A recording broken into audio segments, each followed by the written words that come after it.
Chapter 1. Before Tennessee was Tennessee. Before there were borders, before the word Tennessee was ever spoken, there was land.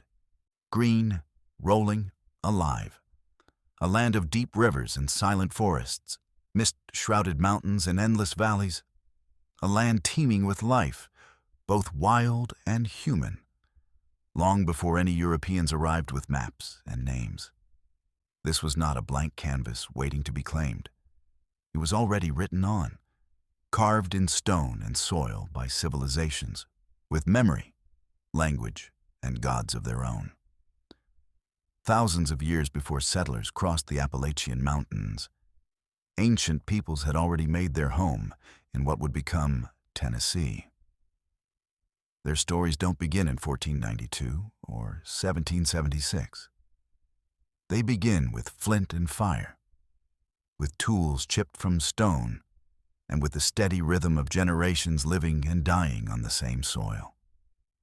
Archaeologists tell us that humans lived in this region as far back as 12,000 years ago. These early Paleo-Indians were hunter-gatherers, following great herds of bison and mammoth across the land. Over time, they settled, adapted, and transformed. By the time the ancient Mississippian culture rose to prominence around 800 CE, Tennessee had become a land of structured societies. These people didn't live in scattered camps. They built cities. Earthwork mounds rose from the flatlands like man-made hills, ceremonial and sacred. The most striking of these lies near modern-day Nashville. The earthworks at the Sellers Farm and the Shiloh Indian mounds are quiet now, but once they pulsed with ritual and rule. The Mississippians believed in a cosmos layered with meaning, an upper world, a middle world, and a watery underworld. Their priests and leaders were intermediaries between these realms, and the great mounds served as both tombs and temples. They grew corn in vast fields, traded shells and copper across great distances, and painted their lives in pigments that still cling faintly to broken pottery. And then, sometime around 1500, they began to vanish.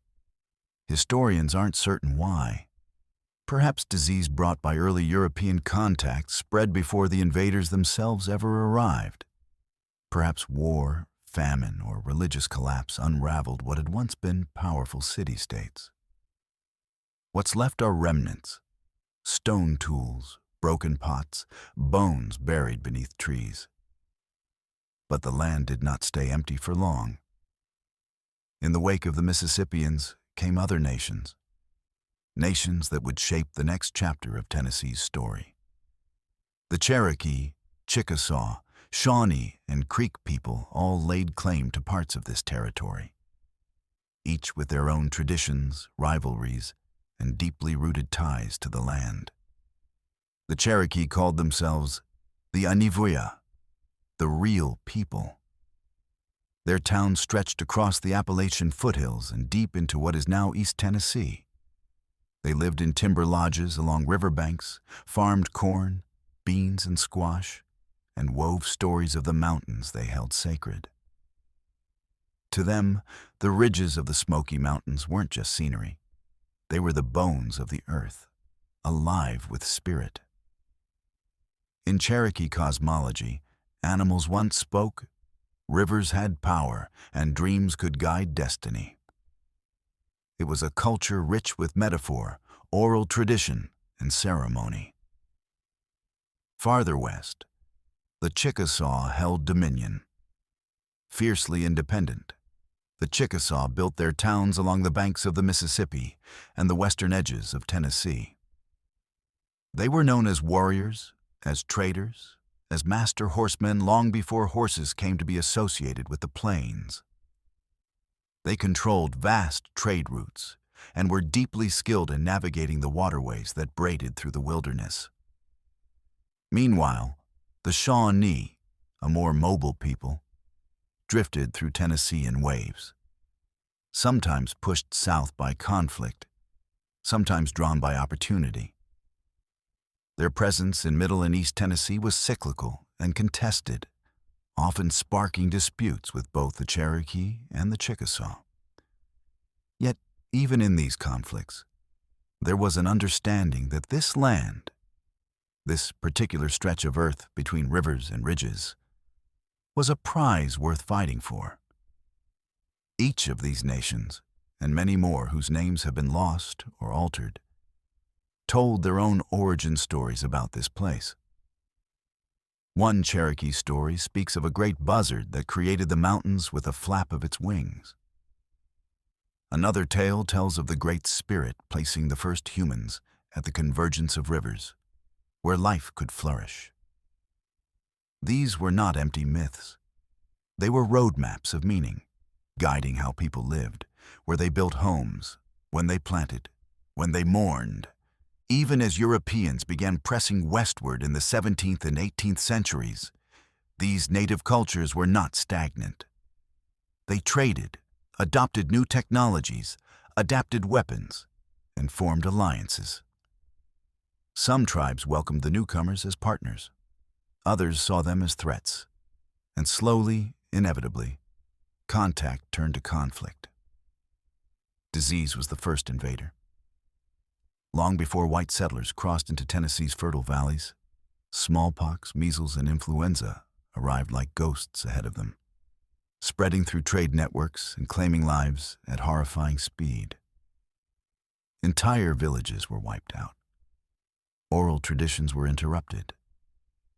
And yet, against this tide, the nations endured. Fractured, yes, but unbroken. The land itself still bore their imprint. Trails used by the Cherokee became the basis for modern highways.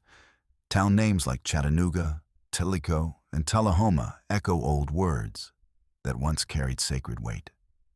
Even the name Tennessee is believed to come from Tanasi, the name of a Cherokee town that sat along the Little Tennessee River. A town long gone, but somehow still speaking through maps. As the 18th century dawned and the pressure of colonization began to press harder against the frontier, Tennessee's role as a contested space would only intensify. But long before the flags, before the forts, before the first white settler planted a footprint in the Cumberland earth, this land belonged to the first peoples, not only in title, but in spirit. Their ancestors buried deep beneath the soil, their stories carried by wind through the hollers, their memory carved into every ridge and river bend. The mounds still rise, even if they're overgrown. The rivers still run the same courses they did 1,000 years ago. And though many of the names have faded, the presence of those who came before Tennessee lingers, quiet but not forgotten. As settlers began to push westward, and maps began to fill with foreign names and promises, they stepped into a land already layered with centuries of memory and myth. It is here, on this sacred and storied ground, that the next chapter begins. When the frontier beckons and the long hunters emerge from the shadows of the woods. Chapter 2. Opening the Wilderness. By the early 1700s, the dense forests of what we now call Tennessee still whispered with the presence of the first peoples.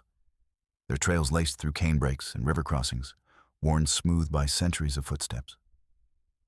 But to the east, beyond the Blue Ridge, another kind of traveler had begun to appear.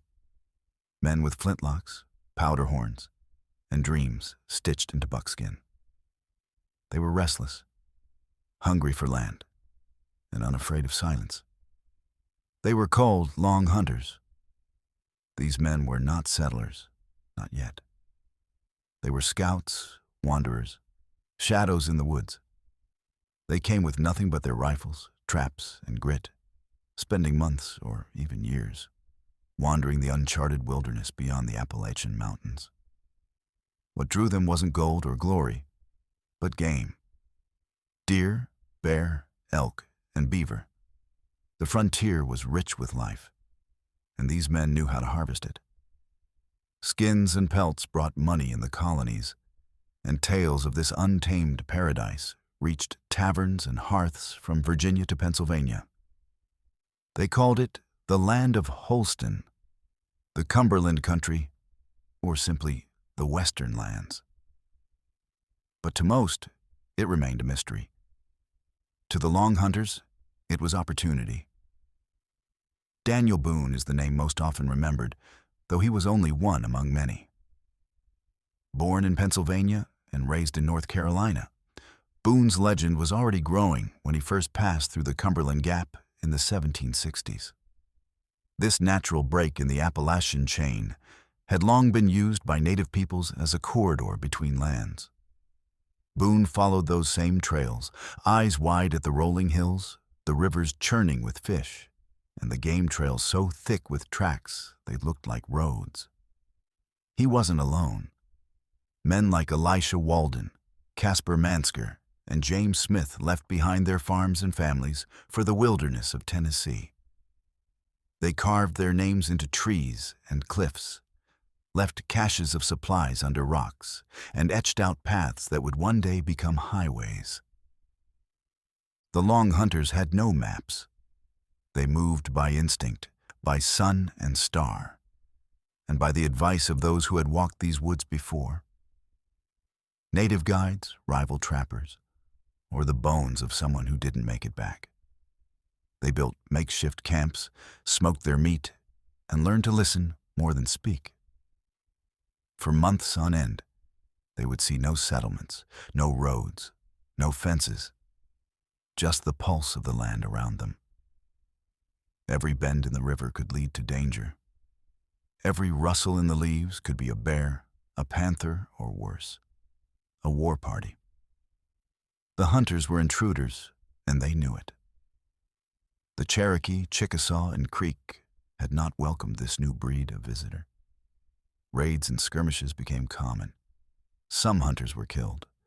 Others were captured and released with a warning. But many simply returned, again and again. They knew what they had seen, and soon they weren't just hunting game, they were scouting land. With each trip, the wilderness felt a little less wild. Word spread. The stories of the Long Hunters painted Tennessee as a land of milk and honey, just waiting to be claimed. Surveyors followed, and then settlers. Land companies, most famously Richard Henderson's Transylvania Company, sought to purchase vast tracts of native land through questionable treaties. One such deal, the Treaty of Sycamore Shoals in 1775, was struck between Henderson's men and a faction of Cherokee leaders led by Atakulakula.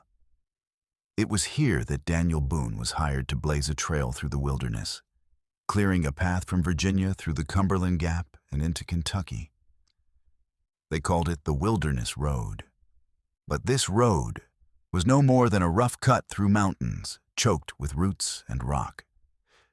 Still, it became the artery of westward expansion. And as settlers poured through the gap, many didn't stop in Kentucky. They saw the hills of East Tennessee, the wide valleys near the Holston and Watauga rivers, and chose to stay. The frontier was officially open. But open didn't mean safe. The land was wild, and so were its politics.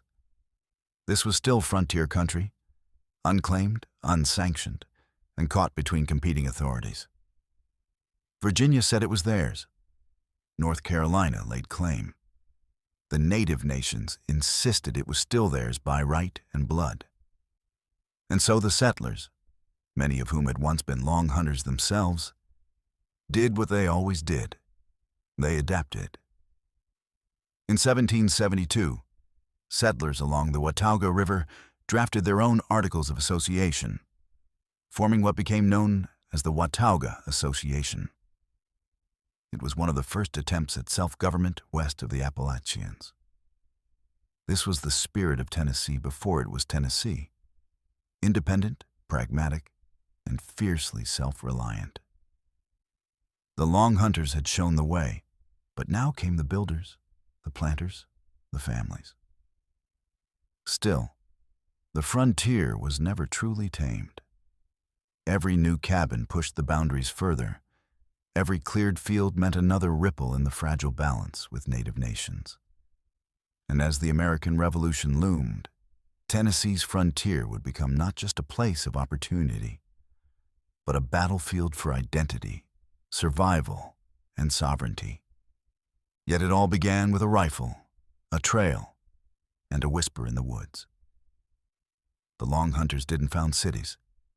They didn't write laws, but they opened the door.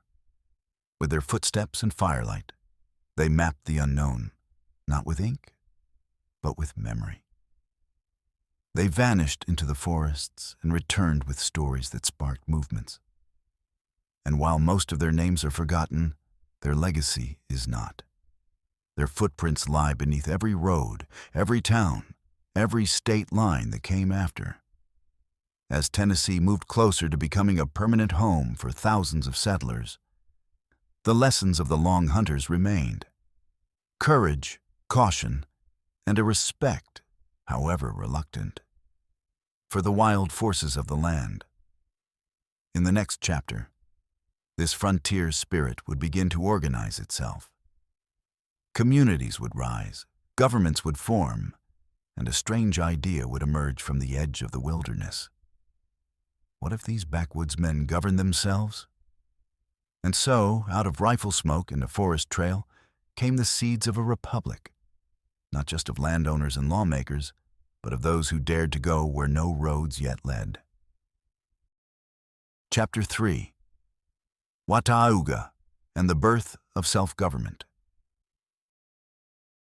The land beyond the mountains had always attracted the restless, the hunters, the dreamers, the bold. But with every new settler who crossed the Appalachians into the Watauga Valley, the wilderness was slowly transforming. It was no longer just a hunting ground for fur traders or a lawless refuge for wanderers. It was becoming something more. A place where people built cabins instead of camps, raised families instead of flags, and started thinking not just about survival, but about society. By the early 1770s, the Watauga River Valley, nestled in what is now northeastern Tennessee, had become home to several hundred settlers. Most had come from North Carolina or Virginia, lured west by the promises of fertile land and independence. But their new lives brought with them an old problem. No one really knew who had legal authority over them. Officially, they were beyond the recognized boundaries of the colonies. They were living in a kind of political limbo, cut off from British colonial law, yet fully aware that without some form of order, chaos would rule. At first, they tried to petition the governments of Virginia and North Carolina for formal annexation. But the response was slow, uncertain, and distant. The settlers couldn't wait. Frontier justice could be brutal, and with disputes over land ownership, criminal accusations, and the ever-present threat of conflict with the Cherokee, something had to be done. So, in 1772, they did the unthinkable. They governed themselves. The settlers drafted a compact, known today as the Articles of the Watauga Association. Though no original copies survive, enough historical accounts and references remain to piece together its significance. The document outlined a form of self-rule based loosely on colonial models, but adapted to frontier realities. The settlers created a 5-man court, elected by the people, with the power to enforce laws, resolve disputes, and manage public affairs. They weren't revolutionaries, at least not yet. Most still saw themselves as loyal British subjects. But in a place where the king's law didn't reach, they built a system that felt like democracy.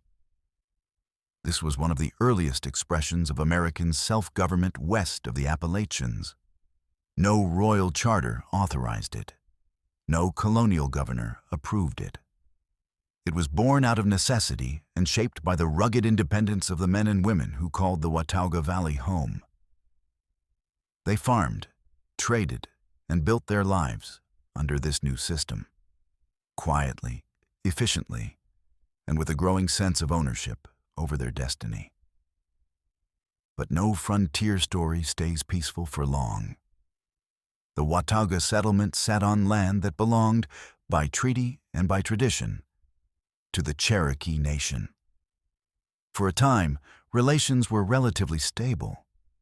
Some Cherokee leaders, like the influential Kula, saw benefit in trade and coexistence, but others viewed the settlers as invaders.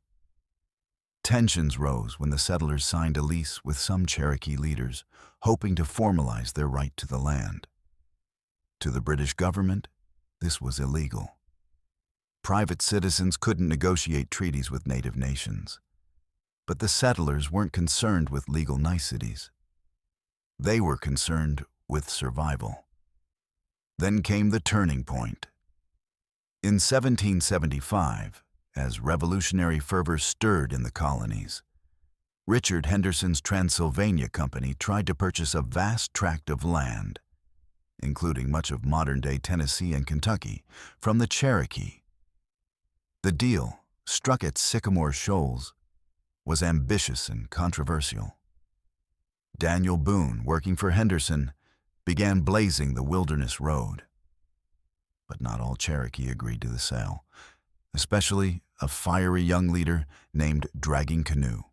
To Dragging Canoe and his followers, the settler presence was a betrayal. In 1776, as the American colonies declared independence from Britain, the Cherokee launched coordinated attacks against frontier settlements, including those in the Watauga area. The settlers were not soldiers, but they defended themselves with tenacity. Forts were hastily built, Fort Watauga, Fort Caswell, and women, children, and elders took up arms alongside the men. The attack was repelled, but it marked the beginning of a long, bitter conflict that would stretch for years. Yet through it all, the Watauga Association endured. It evolved. When North Carolina finally agreed to recognize the area in 1776, the settlers dissolved the association and became part of Washington District, named for General George Washington, whose name was beginning to echo with reverence across the colonies. Still, the spirit of Watauga lived on. These were people who had tasted self-rule and liked it. They had built a functioning society without royal oversight, and they had defended it with their lives. Historians often look back on the Watauga Association as a small footnote in the larger story of the American Revolution.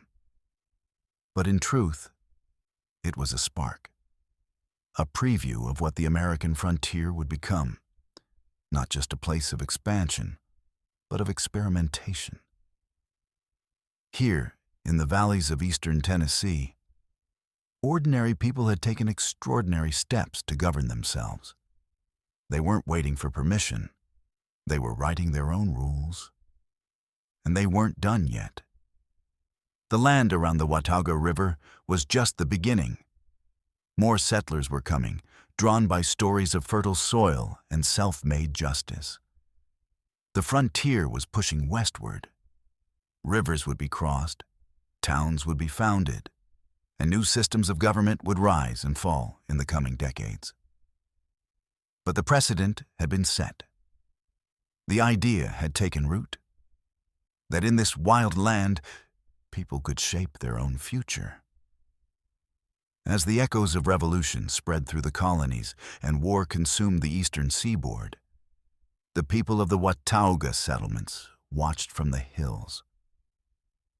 They had already rebelled in their own way, against distance, against silence, against the idea that power must always flow from faraway capitals.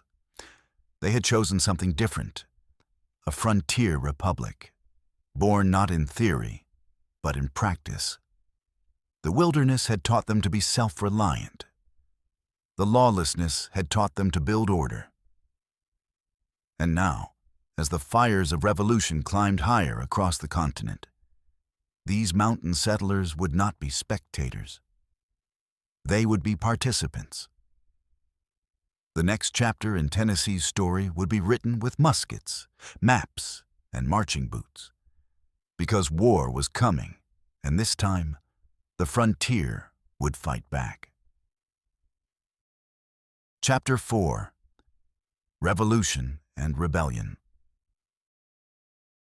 By the time shots rang out at Lexington and Concord in 1775, the settlers of the Watauga Valley and the wider Tennessee frontier were already living like revolutionaries, governing themselves, making treaties, and building communities without the oversight of kings or governors.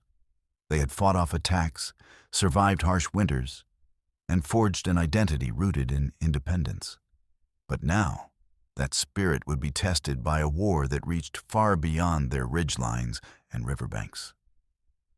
The American Revolution had begun, and though Tennessee was not yet a state, barely even a recognized territory, its people would play a fierce and unexpected role in the fight for independence. The war came slowly to the frontier, filtered through rumors, letters, and the rare newspaper carried over the mountains. For many settlers, the Revolution was a distant storm, raging in Boston, New York, and Philadelphia, cities they had never seen, battles fought between redcoats and men in powdered wigs. But the ideals behind the Revolution, liberty, representation, resistance to tyranny, were not foreign to the backwoodsmen. They had, in their own way, already enacted a rebellion, crafting the Watauga Association and defending it with muskets and resolve.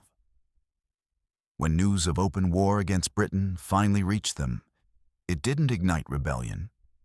It confirmed what they already felt. They were Americans. They had been, perhaps, before anyone said the word out loud.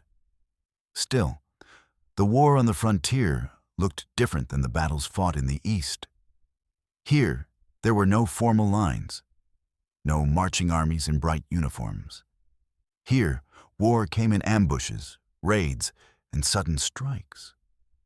And unlike in New England, the enemy was not only the British, it was the native nations who had long resisted colonial expansion and now saw the war as an opportunity to push back. Dragging Canoe, the fierce Cherokee leader who had opposed land deals with settlers, aligned with the British, hoping to drive the colonists out for good. In 1776, he led a campaign of coordinated attacks on settlements across the frontier, including the Watauga settlements. The settlers repelled the attacks, but knew that peace would not last. For the next several years, war in Tennessee meant frontier defense, building forts, patrolling forests, and surviving wave after wave of retaliatory strikes.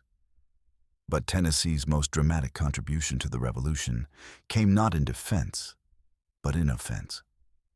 By 1780, the war in the South had taken a dark turn. British forces, led by General Charles Cornwallis, had captured Charleston and routed American forces in South Carolina. The Southern colonies seemed ready to fall. Into this chaos stepped Major Patrick Ferguson, a British officer who had a plan: arm Loyalist militias, suppress rebellion in the backcountry, and crush the American spirit once and for all. He sent out a warning to the settlers west of the Appalachians, what he called the backwater men, to lay down their arms or face destruction. It was a mistake. The backwater men did not take threats kindly. In response to Ferguson's ultimatum, a call went out across the frontier, to the Watauga settlements, to the Holston Valley, to the Nolichucky and beyond. The message was simple: gather your rifles. The British are coming. And so, in the fall of 1780, a group of frontier leaders, John Sevier, Isaac Shelby, and others, assembled a force of about 900 men. They were not professional soldiers. They wore hunting shirts, not uniforms. They carried long rifles, not bayonets. But they were skilled marksmen, hardened by years of frontier life, and fueled by a deep, unshakable defiance. They became known as the Over-Mountain Men. They gathered at Sycamore Shoals and began a grueling march across the Appalachian Mountains, braving rain, cold, and treacherous trails to reach the Carolinas. Their target was Ferguson, who had entrenched himself at a place called Kings Mountain, near the border of North and South Carolina. He believed he was safe there, on high ground, with loyalist militia to protect him. He didn't count on the fury that came over the ridge. On October 7th, 1780, the Over-Mountain Men surrounded the hill and advanced, using the trees and rocks as cover, firing with deadly precision. The Loyalists fought back fiercely, but the frontiersmen pressed on, climbing the slope, their battle cries echoing through the woods. Ferguson himself was shot from his horse and killed, reportedly hit by multiple rifle balls. Within an hour, the battle was over. It was a decisive American victory. Kings Mountain was more than just a tactical win. It shattered the myth of British invincibility in the South. Cornwallis was forced to retreat, and the momentum of the war began to shift. Thomas Jefferson called it the turn of the tide, and it had been won not by regulars or foreign allies, but by farmers and hunters from beyond the mountains, by the people of a place not yet called Tennessee. Their march, their victory, and their return became the stuff of legend. But it wasn't just myth. It was a reminder that even in the remotest corners of the colonies, the fight for independence burned just as fiercely. When the war finally ended in 1783, and the Treaty of Paris recognized American independence, the frontiersmen returned to their valleys and ridges not as rebels, but as citizens of a new nation. Yet victory did not bring peace. The end of the Revolution did not resolve the complex tensions on the Tennessee frontier. Native resistance continued, often fueled by broken treaties and new waves of settlers. The structure of government remained unstable. The settlers had helped win a war, but now they had to build a future. And once again, they would do it with their own hands, with their own laws, and on their own terms. Tennessee's role in the Revolution is sometimes overlooked, tucked into the margins of battles fought elsewhere. But without the Over-Mountain Men, without the spirit forged in the Watauga valleys and sharpened on the frontier trails, the outcome of the war might have been very different. These were people who didn't wait for orders. They acted. They fought. And in doing so, they helped secure the birth of a nation. Now that the Union had been won, the people of Tennessee turned inward once more. To their land, their governance, and the question that would soon dominate their next chapter. Would they be content to remain a remote corner of North Carolina, or would they carve out something entirely new?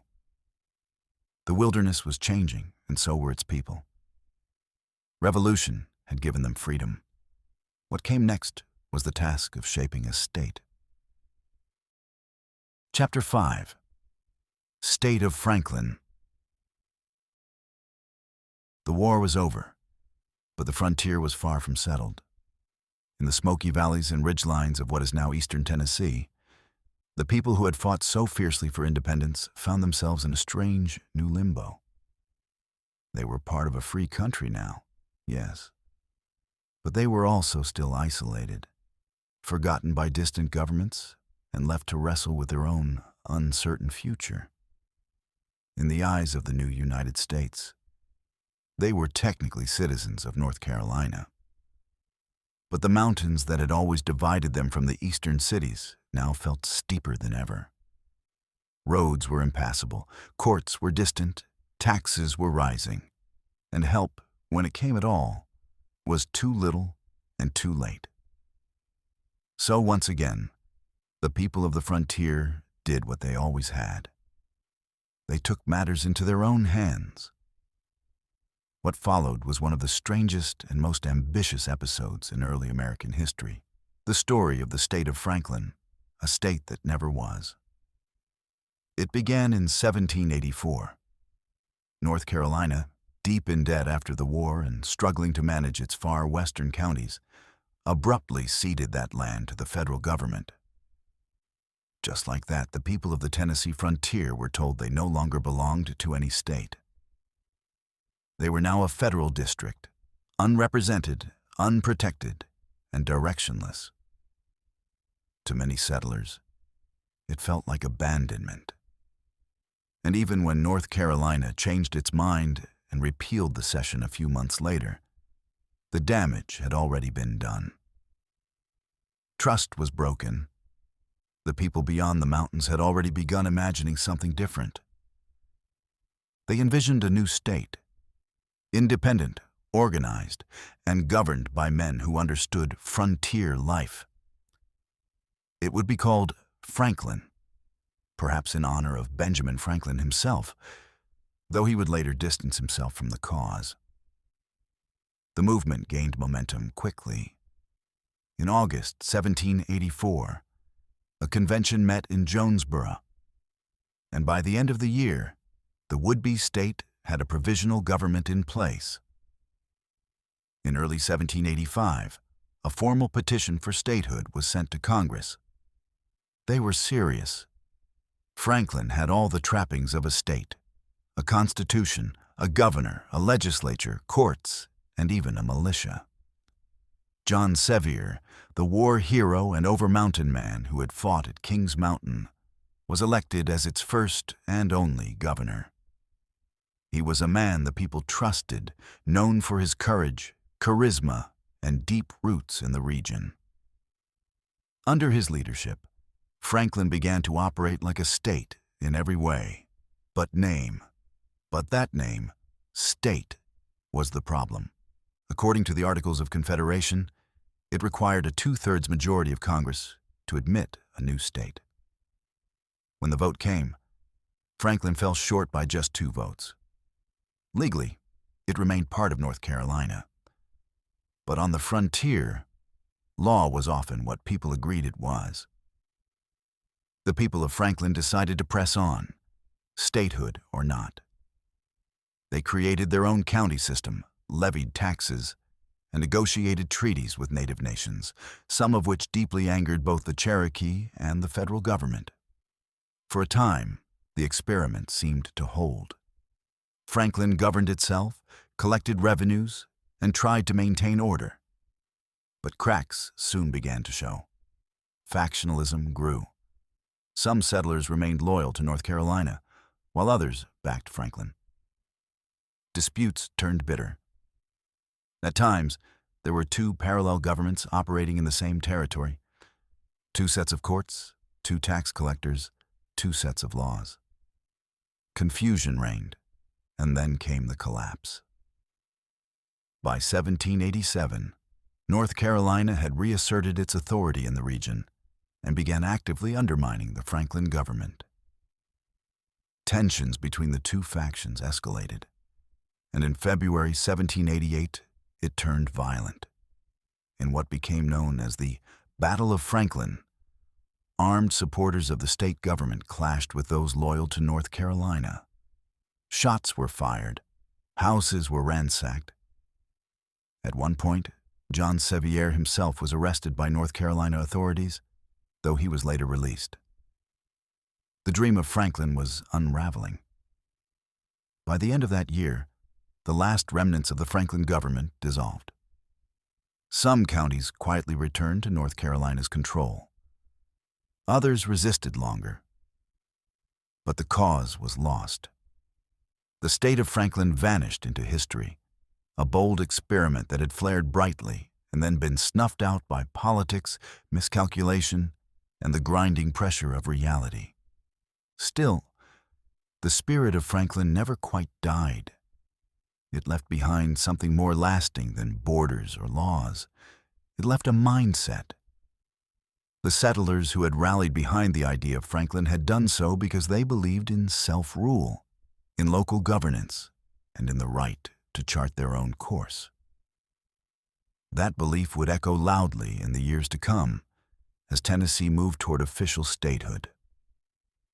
John Sevier, far from being ruined by the collapse of Franklin, remained a towering figure. In time, he would become the first governor of the state of Tennessee, elected not as the leader of a failed rebellion, but as the father of a new future. His popularity never waned, and his legacy, though complicated by his role in Franklin, was ultimately secured by his continued service and leadership. The state of Franklin may have failed on paper, but it succeeded in planting an idea deep in the Tennessee soil, that the people of the frontier were capable of governing themselves, even when the rest of the country doubted them. It was messy, flawed, and unfinished, but it was real, and it was only the beginning. The years that followed would bring new waves of settlers, greater pressure on native lands, and the slow, grinding machinery of territorial law and federal politics. But the path forward was clear. Tennessee would not be ignored. It would not be governed from afar. The people who had survived war, rebellion, and wilderness were ready to shape their own destiny. This time not as a forgotten district or as a phantom state, but as a full-fledged member of the Union. And so, with the lessons of Franklin fresh in memory, the frontier turned once more toward the horizon, determined to build something lasting, not just from rebellion, but from resilience. Chapter 6. From Territory to State. The ashes of the failed state of Franklin still smoldered in memory when the wheels of history began to turn again. Though Franklin had collapsed under political pressure and division, it had proven something vital, that the people of the western frontier were not only eager for self-governance, but capable of it. Their experiment had failed, but their resolve had only hardened. The land that would become Tennessee was no longer a loose collection of settlers and forts. It was a community of people who knew what it meant to survive on their own, who understood how to build without permission, and who had tasted just enough independence to never let it go. By the early 1790s, the American government had begun to take the Western lands more seriously. The newly adopted Constitution had replaced the Articles of Confederation, and a stronger federal structure was now in place. In 1790, North Carolina ceded its western lands, modern-day Tennessee, to the federal government once again. But this time, it stuck. Congress designated the region as the territory south of the River Ohio, often called simply the Southwest Territory. It was placed under the governance of William Blount, a North Carolina politician who had earned the trust of President George Washington. Blount arrived in the frontier not just as a bureaucrat, but as a man with vision. His task was clear: organize the territory, bring order to the chaos, and prepare it for eventual statehood. He established the territorial capital at Rocky Mount, near present-day Johnson City, and later moved it to Knoxville. Courts were established, militias were organized, and communication lines were laid to connect the scattered settlements under one legal framework. It was a delicate process. The territory was still raw, the land still contested, and violence still a daily risk, especially with native tribes who had never consented to the settlers' presence and were determined to resist further encroachment. To manage these tensions, Blount negotiated the Treaty of Holston in 1791 with the Cherokee, promising peace, defined boundaries, and trade rights. The treaty was shaky from the start, broken almost as often as it was upheld. But it was enough, at least on paper, to stabilize the region. With this fragile peace in place and infrastructure slowly growing, Blount turned his attention to the question that had haunted the region since the Revolution. When would these people finally become citizens of a state, rather than subjects of a territory? By 1795, the population of the Southwest Territory had grown beyond 77,000, a number that exceeded the threshold required for statehood under the Northwest Ordinance. More importantly, the people were ready. They had waited long enough. A census was taken, a constitutional convention called, and delegates met in Knoxville to draft the state's founding document. It was a bold move, perhaps even premature, but it was done with confidence. The document mirrored many of the ideals of the U.S. Constitution, emphasizing individual rights, property laws, and a balanced government structure. They named their would-be state Tennessee, believed to be derived from Tanasi, the name of a Cherokee village that once stood along the Little Tennessee River. The Constitution was sent to Congress alongside a formal petition for statehood. What followed was not simple approval, but a political knife fight. The balance of power between Federalists and Democratic Republicans in Congress was tight, and the admission of a new state, especially one with its own militia, abundant land, and strong frontier spirit, was a high-stakes move. But in the end, politics aligned with persistence. On June 1st, 1796, Tennessee was officially admitted as the 16th state of the United States. It was the first state to enter the Union from federal territory rather than from a pre-existing colony. It was a turning point, not only for the people who had fought so long for recognition, but for the future of the expanding American Republic. John Sevier, the old hero of Kings Mountain and former governor of the state of Franklin, was elected as Tennessee's first governor. It felt like poetic justice. His leadership had carried through rebellion, resistance, and now legitimacy. The frontier had come full circle. But Tennessee was never just another state. From the beginning, it carried with it a reputation for defiance, resilience, and action. That reputation would soon take on a name. In the War of 1812, fewer than 20 years after statehood, Tennessee's identity would be forged in fire once more. When President James Madison called for volunteers to defend the nation against British forces and their native allies, Tennessee responded with overwhelming enthusiasm. Over 15,000 men answered the call, an extraordinary number for the time. Leading many of them was a fierce and ambitious general named Andrew Jackson, a man whose name would soon dominate the national stage. He led Tennessee soldiers in pivotal battles, including the crushing victory at the Battle of New Orleans. Their bravery and sheer numbers during the conflict earned Tennessee a new name, the Volunteer State. It was a nickname that stuck, not just because of one war, but because it captured something deeper. The people of Tennessee had always been volunteers, in war, in politics, in the dangerous work of carving civilization out of wilderness. They had volunteered to govern themselves before anyone asked them to. They had volunteered to defend their homes before anyone promised them protection.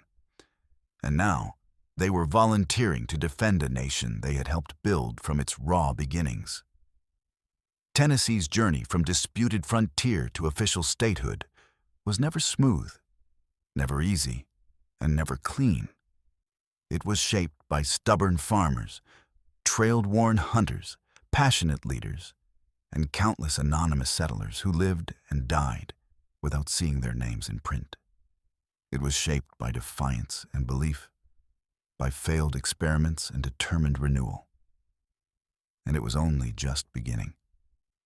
Now, with a seat in Congress, a functioning government, and a growing population, Tennessee was ready to take its place in the national story. But as its land stretched westward and its influence grew, it would soon find itself at the heart of conflicts that would test not just its spirit, but its soul. For within its borders lay both great promise and deep divisions, over land, over slavery, and over the meaning of freedom itself. The next chapter in Tennessee's history would bring towering figures, fierce debates, and a deepening complexity that mirrored the young nation it had joined. But one thing was certain. Tennessee was no longer a forgotten corner of the wilderness. It was a state, proud, strong, and unapologetically born of the frontier. Chapter 7. Andrew Jackson and the Rise of American Populism. By the time Tennessee had secured its place in the Union, the frontier spirit that had built it was far from fading. It was hardening into a new kind of politics. And no figure embodied that raw, untamed energy more than Andrew Jackson. To some, he was a war hero, a man of the people, and a symbol of the American dream. To others, he was a tyrant in homespun clothing, driven by vengeance, pride, and a thirst for power. But one thing is certain. Andrew Jackson was Tennessee's most famous son, and his rise would reshape not just the state, but the entire American Republic. He was not born in Tennessee, but he would become its most influential figure. Andrew Jackson entered the world in 1767, a child of Scots-Irish immigrants in the backcountry of the Carolinas. He grew up fatherless, wild, and angry. During the Revolutionary War, as a boy, he was captured by the British and slashed in the face by an officer when he refused to clean his boots. The scar remained, both on his skin and in his soul. He emerged from the war an orphan and never forgot the humiliation. From that moment forward, Jackson's life would be a long and brutal assertion of strength. He arrived in Tennessee as a young lawyer and quickly found a place in the hard-edged society of the frontier. Nashville, rough and raw, was a world of land disputes, tavern politics, and duels settled by pistol. Jackson fit in perfectly. He gained wealth as a lawyer, land speculator, and eventually as the owner of a large plantation near Nashville called the Hermitage. He also gained a reputation as a fierce fighter, a loyal friend, and a man who never backed down. He challenged one man to a duel over a horse race and another over an insult to his wife. In 1806, in a duel with Charles Dickinson, Jackson took a bullet to the chest and remained standing long enough to shoot his opponent dead. The bullet stayed in his body for the rest of his life. But Jackson's real legend began on the battlefield. When war returned in 1812, he was ready. As Major General of the Tennessee Militia, Jackson led troops against both British forces and Native American resistance in the South. The Creek War was bloody and unforgiving, and Jackson's victory at the Battle of Horseshoe Bend in 1814 broke the power of the Creek Nation and secured vast tracts of land for American expansion. Then came the moment that made him a national hero.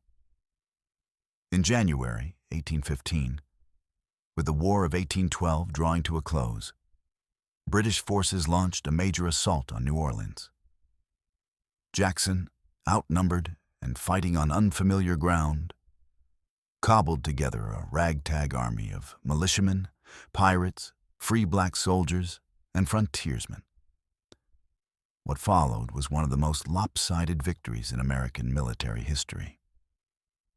Jackson's men slaughtered the British assault force and sent the survivors fleeing.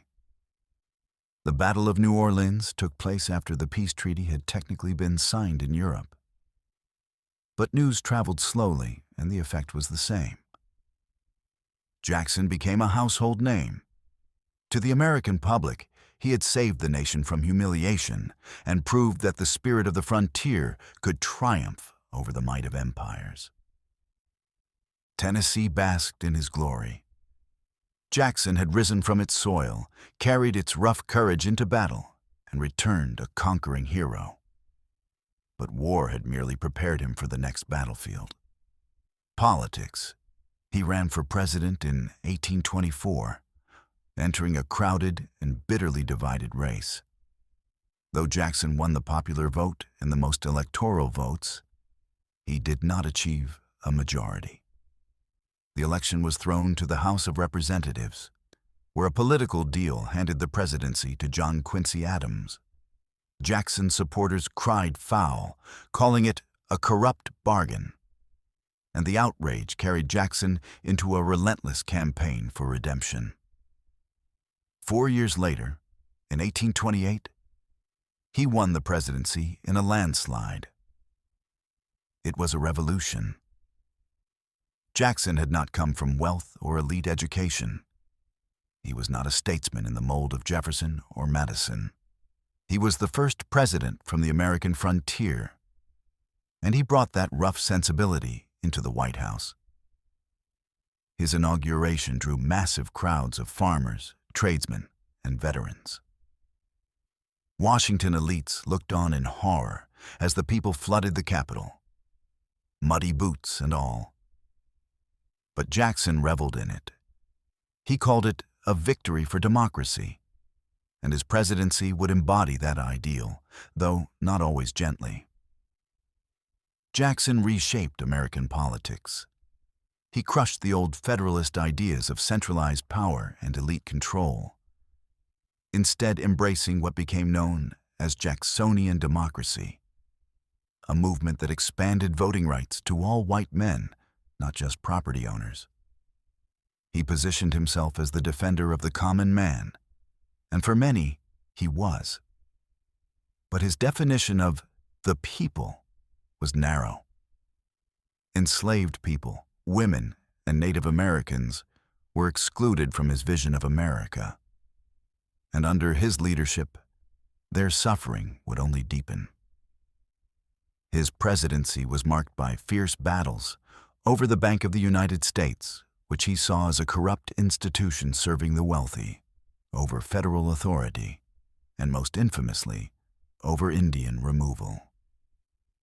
Jackson signed the Indian Removal Act in 1830, which forced Native nations off their ancestral lands in the Southeast.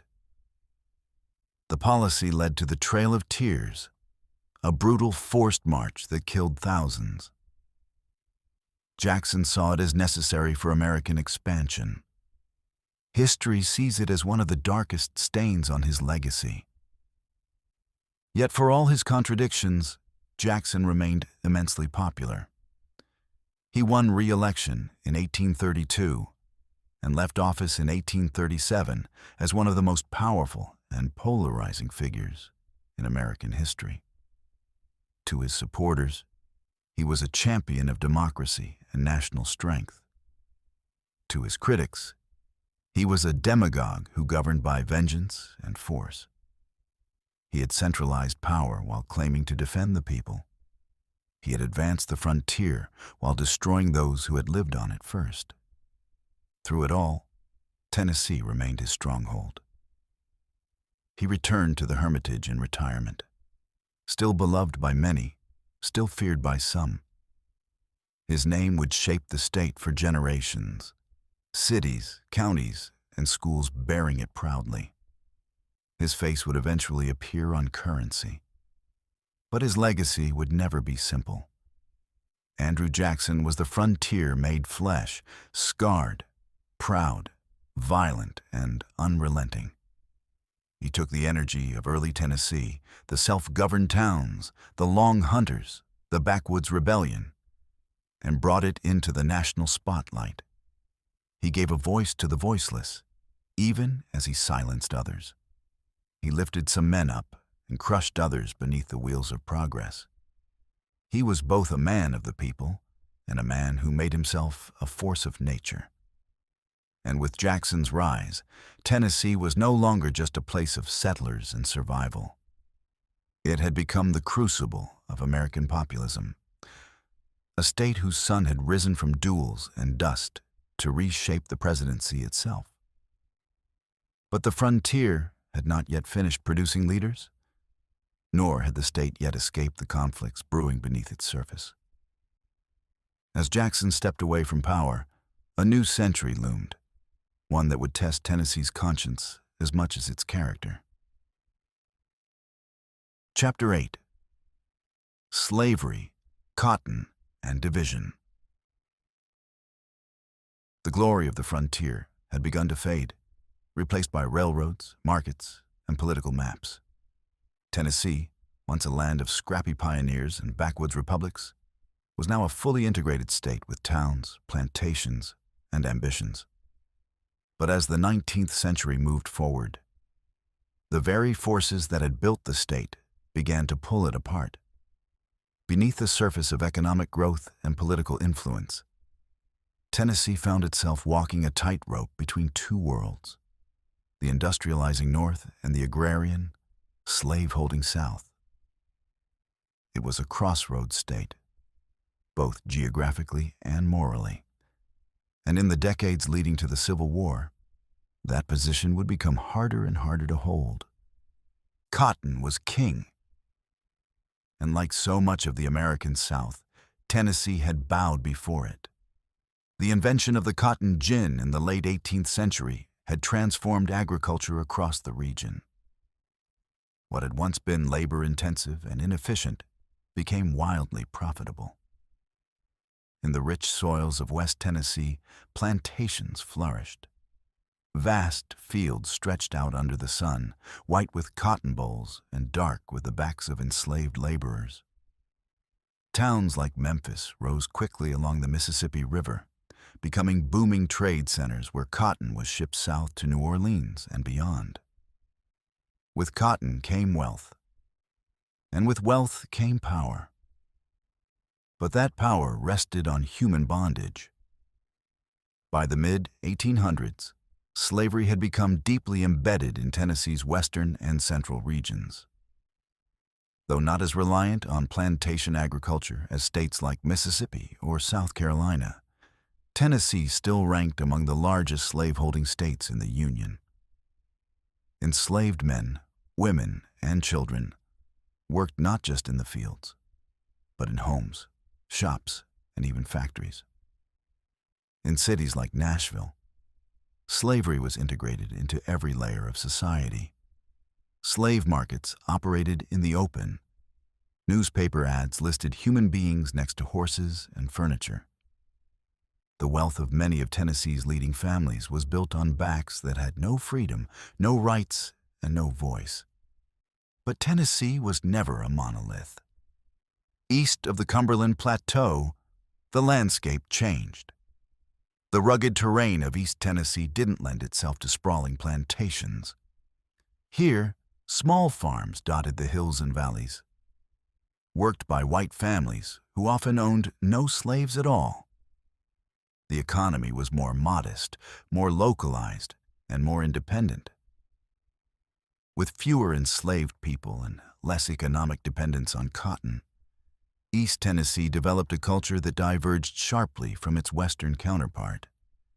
It was a division not just of geography, but of ideology. As national tensions over slavery began to rise in the 1830s and 1840s, Tennessee found itself increasingly split. In the halls of government, powerful voices argued for the protection of Southern rights and the institution of slavery. But in the churches and newspapers of East Tennessee, a different conversation was taking place. One that questioned the morality of slavery and warned of the political consequences of disunion. The state's political figures mirrored this divide. Men like John Bell of Nashville, a former Speaker of the House and U.S. Senator, tried to chart a centrist course. A moderate Whig, Bell opposed the expansion of slavery but stopped short of calling for abolition. He believed in compromise, in preserving the Union above all else.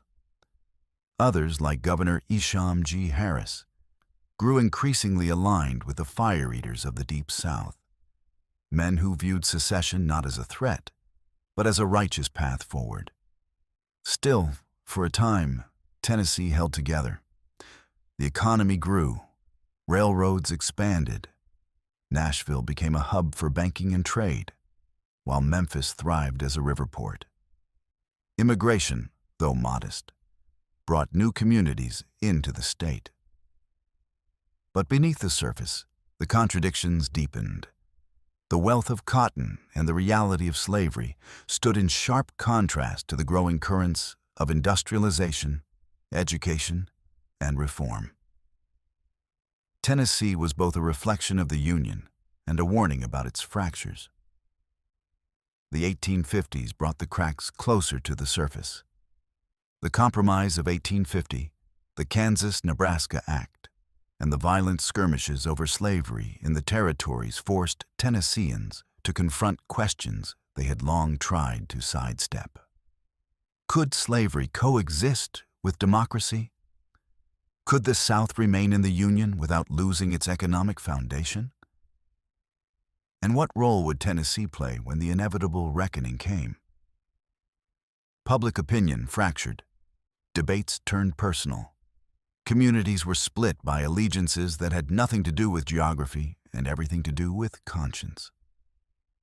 In some homes, brothers argued across dinner tables. In others, neighbors stopped speaking altogether. The old unity forged by frontier survival and shared hardship was giving way to something more dangerous: ideological rigidity and moral conflict. And yet, the enslaved themselves had never been confused about the nature of the system they lived under. Their resistance, quiet, strategic, and constant, formed another layer of tension beneath Tennessee's surface. Enslaved people ran away, sabotaged equipment, formed secret churches, and passed along whispered promises of freedom. Some, especially in the cities, purchased their freedom or that of their family members. Others waited, listening to the growing rumble of abolitionist voices from the North and hoping for a future that no law could yet guarantee. By 1860, Tennessee stood at the edge of a precipice. Abraham Lincoln had been elected president without winning a single Southern state. Secession was no longer just a threat, it was becoming a reality. South Carolina moved first. Other Deep South states followed. And then the question came to Tennessee: stay or go? It was not an easy answer. Many Tennesseans, especially in the eastern counties, wanted nothing to do with secession. They saw the Union not as an enemy, but as the very thing that had allowed Tennessee to rise from wilderness to power. They feared war, feared economic collapse, and feared what might come after the smoke cleared. But others, wealthy planters, defenders of slavery, political hardliners, saw in Lincoln's election the end of their way of life. To them, secession was not treason. It was self-defense. In the end, the choice would be made through blood and battle. But in the final peaceful days before the storm broke, Tennessee remained what it had always been: divided, determined, and perched between two worlds. The cotton fields of the West and the mountain farms of the East were more than landscapes. They were opposing visions of America. And Tennessee, always the crossroads, was about to become a battlefield. Not just of soldiers, but of ideas. The coming war would tear the state in two. But the seeds of that rupture had been sown long before the first shot was fired. In the cotton, in the chains, in the speeches and silences of a people who had been pulled for too long in opposite directions. And now, at last, those tensions would come to a head. Chapter 9. Civil War and Occupation. When the Civil War finally came, it came to Tennessee like a slow, spreading fire. First a flicker of distant flames, then a blaze that consumed everything in its path.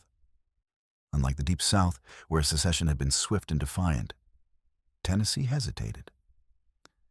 It was the last state to join the Confederacy, and even then, it did so with a heavy heart and a deeply divided soul. It was a reluctant rebel, torn between loyalty to the Union and allegiance to the Southern way of life. That internal conflict would make Tennessee not just a participant in the war, but one of its bloodiest battlegrounds. The first vote on secession came in February 1861, shortly after South Carolina and 6 other states had left the Union. Tennesseans rejected it. Across the hills and valleys, voters, especially in the East, chose to stay. The Union, for all its flaws, still held their loyalty. But then came Fort Sumter. Then came Lincoln's call for 75,000 volunteers to put down the rebellion. And suddenly, the calculus changed. To many in Tennessee, the idea of sending troops to fight their southern neighbors was intolerable. A second vote was held in June. This time, the result was different. Tennessee seceded, but secession was never clean. East Tennessee, mountainous and poor, remained overwhelmingly pro-Union. In towns like Greenville, Jonesboro, and Knoxville, flags of the United States still flew. Citizens met in secret, wrote petitions, and even tried to form a separate, Union-loyal state. That effort failed, but the rift remained. Tennessee had joined the Confederacy, but half its heart still beat for the Union.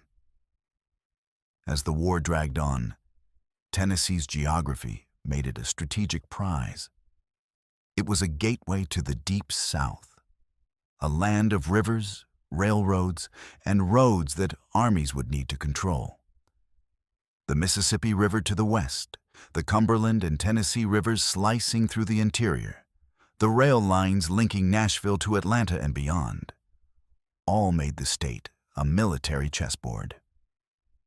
The fighting came early. In February 1862, Union forces under Ulysses S. Grant captured Fort Henry and Fort Donelson in northern Tennessee. These victories opened the door to the heart of the state and forced Confederate troops to retreat south. Nashville, the state capital, fell to Union forces without a shot being fired. It was the first Confederate state capital to be occupied by the North, a symbolic and strategic blow. But the war would not stop there. In April 1862, the two armies met at a small church in southwestern Tennessee called Shiloh. What began as a surprise Confederate attack turned into one of the bloodiest battles in American history. Over 2 days of chaos and slaughter, nearly 24,000 men were killed, wounded, or missing. It was a brutal awakening. The romantic notions of glorious battle faded in the smoke of musket fire and the cries of the dying. Shiloh was a massacre, fought in fields, forests, and ravines. The South failed to push the Union back, and the North realized just how long and costly this war would be. Chattanooga became the next major prize. Situated on the Tennessee River and surrounded by steep ridges, it was the key to the Deep South. In late 1863, after a Union defeat at nearby Chickamauga, the city was under siege. But reinforcements came. In a dramatic assault known as the Battle of Missionary Ridge, Union troops stormed the Confederate positions, climbing the steep slope under fire and driving the defenders into retreat. The road to Atlanta, and the eventual heart of the Confederacy, was now wide open. While battles raged across the landscape, Tennessee's people were living a war of their own. Families were split, towns were occupied, and loyalties were tested daily. Some Tennesseans joined the Confederate Army out of duty, pride, or pressure. Others slipped through Union lines and enlisted in blue. Thousands of enslaved men fled plantations and followed Union armies, seeking freedom and fighting for it in the United States colored troops. Women ran farms, cared for the wounded, and passed secret messages. Guerrilla warfare flourished in the hills. Bands of irregular fighters raided homes, robbed wagons, and left trails of vengeance and fear. In many places, law and order broke down entirely. The occupation of Tennessee by Union forces was uneven and tense. Nashville became a hub of Union logistics and governance, swarming with soldiers and military officials. The city prospered, but under constant scrutiny. Martial law was often imposed. Passes were required to travel. Union loyalty was demanded, but not always given. Elsewhere in the state, Confederate sympathizers lived under occupation, seething with resentment. The war was not just between armies. It was inside every home, every church, every conversation. And yet, the longer the war dragged on, the more Tennessee leaned toward the Union. In 1864, even before the war had ended, Tennessee held elections for a new state government under Union control. William G. Parson Brownlow, a fiery newspaper editor and staunch Unionist, became the face of the new Tennessee. Angry, unyielding, and ready to punish the rebels who had dragged the state into war. By 1865, as the Confederacy crumbled, Tennessee stood apart from the rest of the South. It was the first former Confederate state to rejoin the Union, ratifying the 13th Amendment to abolish slavery and officially ending its rebellion. Unlike its neighbors, Tennessee was spared much of the harsher Reconstruction that followed. But scars remained. The fields once soaked in blood would bloom again. The cities would rebuild. But the divisions ran deeper than ever. The war had exposed fault lines that could not be easily sealed. Slavery was gone, but racism remained. The debates over loyalty, identity, and justice would continue for generations. Families who had buried sons on opposite sides of the war would pass down stories that shaped the memory of a state split in two. Tennessee had seceded reluctantly. It had suffered deeply, and it had been reborn into a union that was itself forever changed.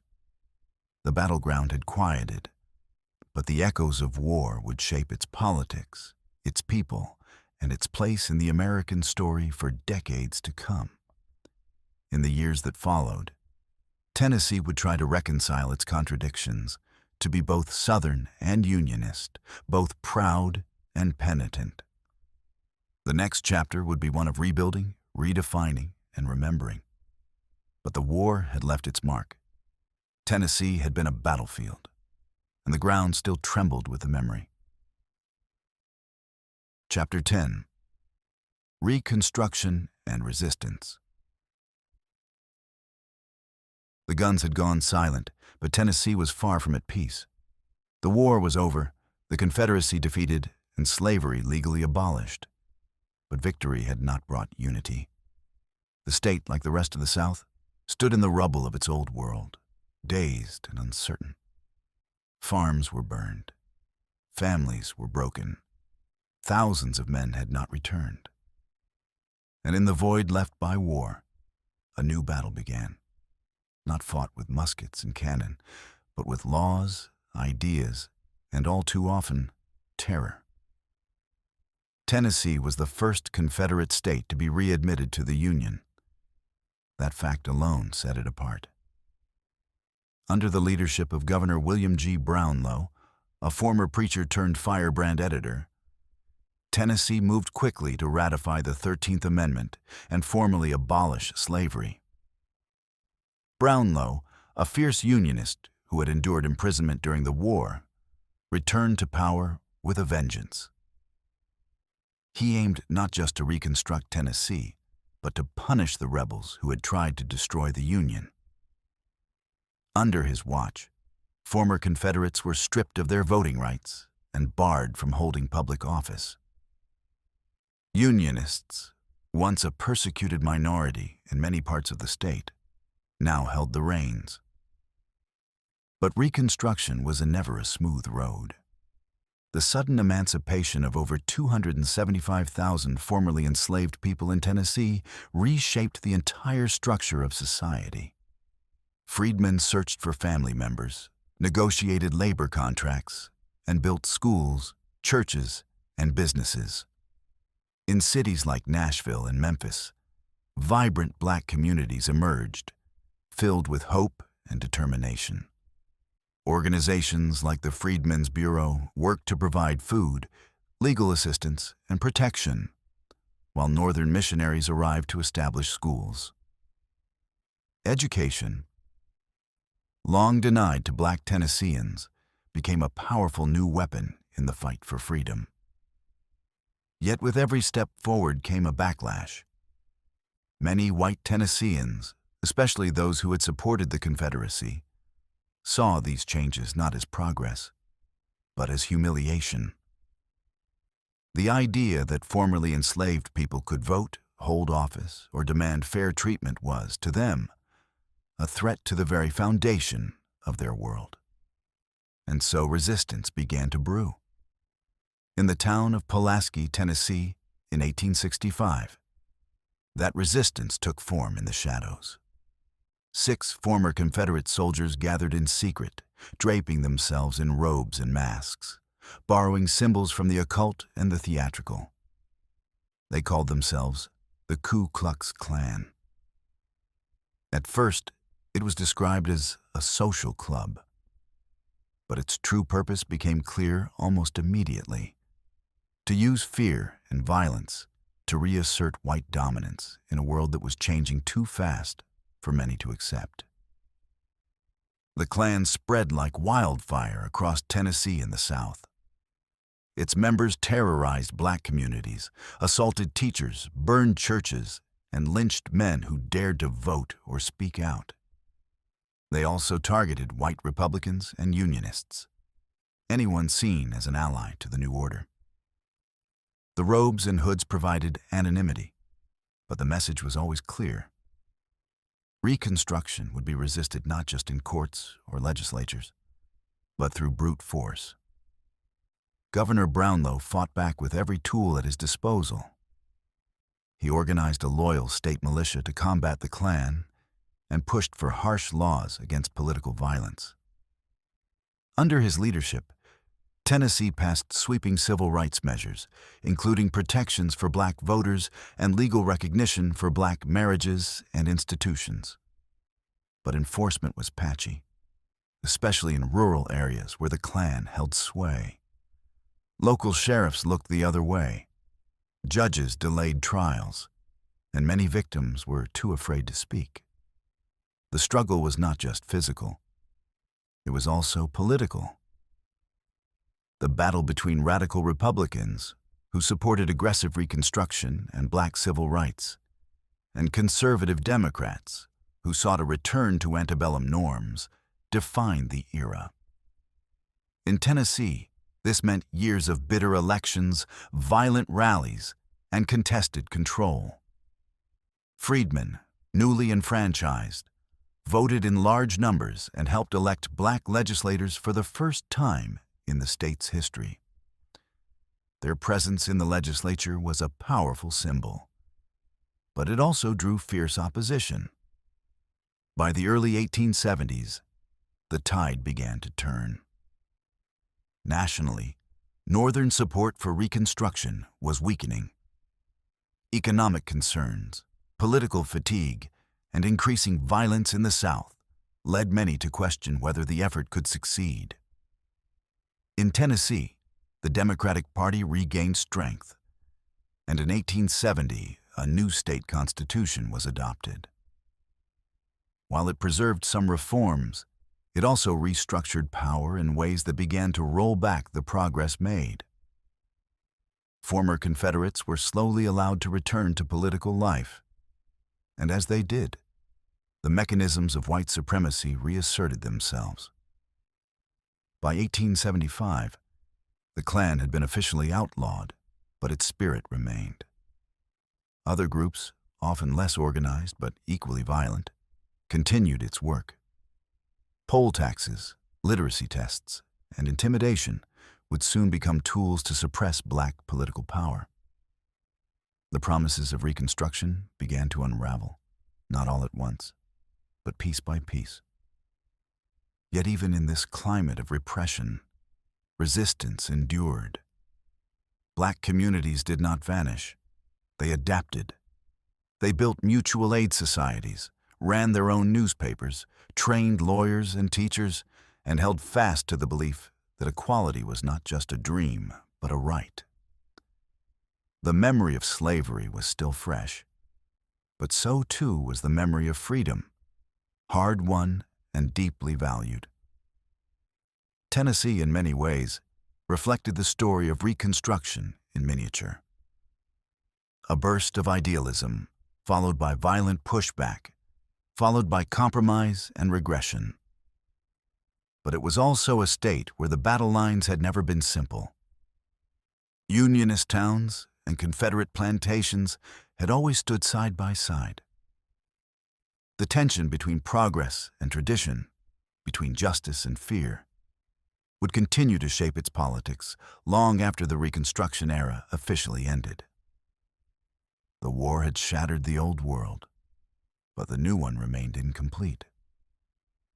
Tennessee had taken the first step back into the Union, but the meaning of that reunion was still being contested. In every courtroom, every ballot box, and every schoolhouse built by freedmen under the threat of fire. As the 19th century moved toward its close, the state faced a sobering reality. It had survived war, rebellion, and occupation.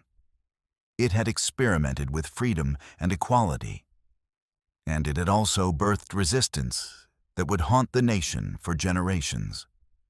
Reconstruction in Tennessee was not a simple chapter of rebuilding. It was a storm of clashing visions, a test of what the Union victory truly meant, and a reminder that the hardest battles often begin after the shooting stops. Chapter 11. Music, Mountains, and Moonshine. As the smoke of war and Reconstruction slowly lifted, a different kind of identity began to take root in the eastern hills of Tennessee. One forged not in politics or battlefields, but in music, folklore, and the rhythms of daily life. The Appalachian Mountains, ancient and quiet, had always stood apart. Their ridges and hollows created a world both isolated and fiercely self-reliant. Long after the rest of the state turned toward industry and urban growth, East Tennessee remained something older, harder, and more lyrical. It was here, in the shadow of the Smokies, that a new voice emerged, twanging from front porches, echoing through wooded hollers, and bubbling up from stills hidden deep in the trees. Appalachia had always been different. The soil was thin. The farms were small.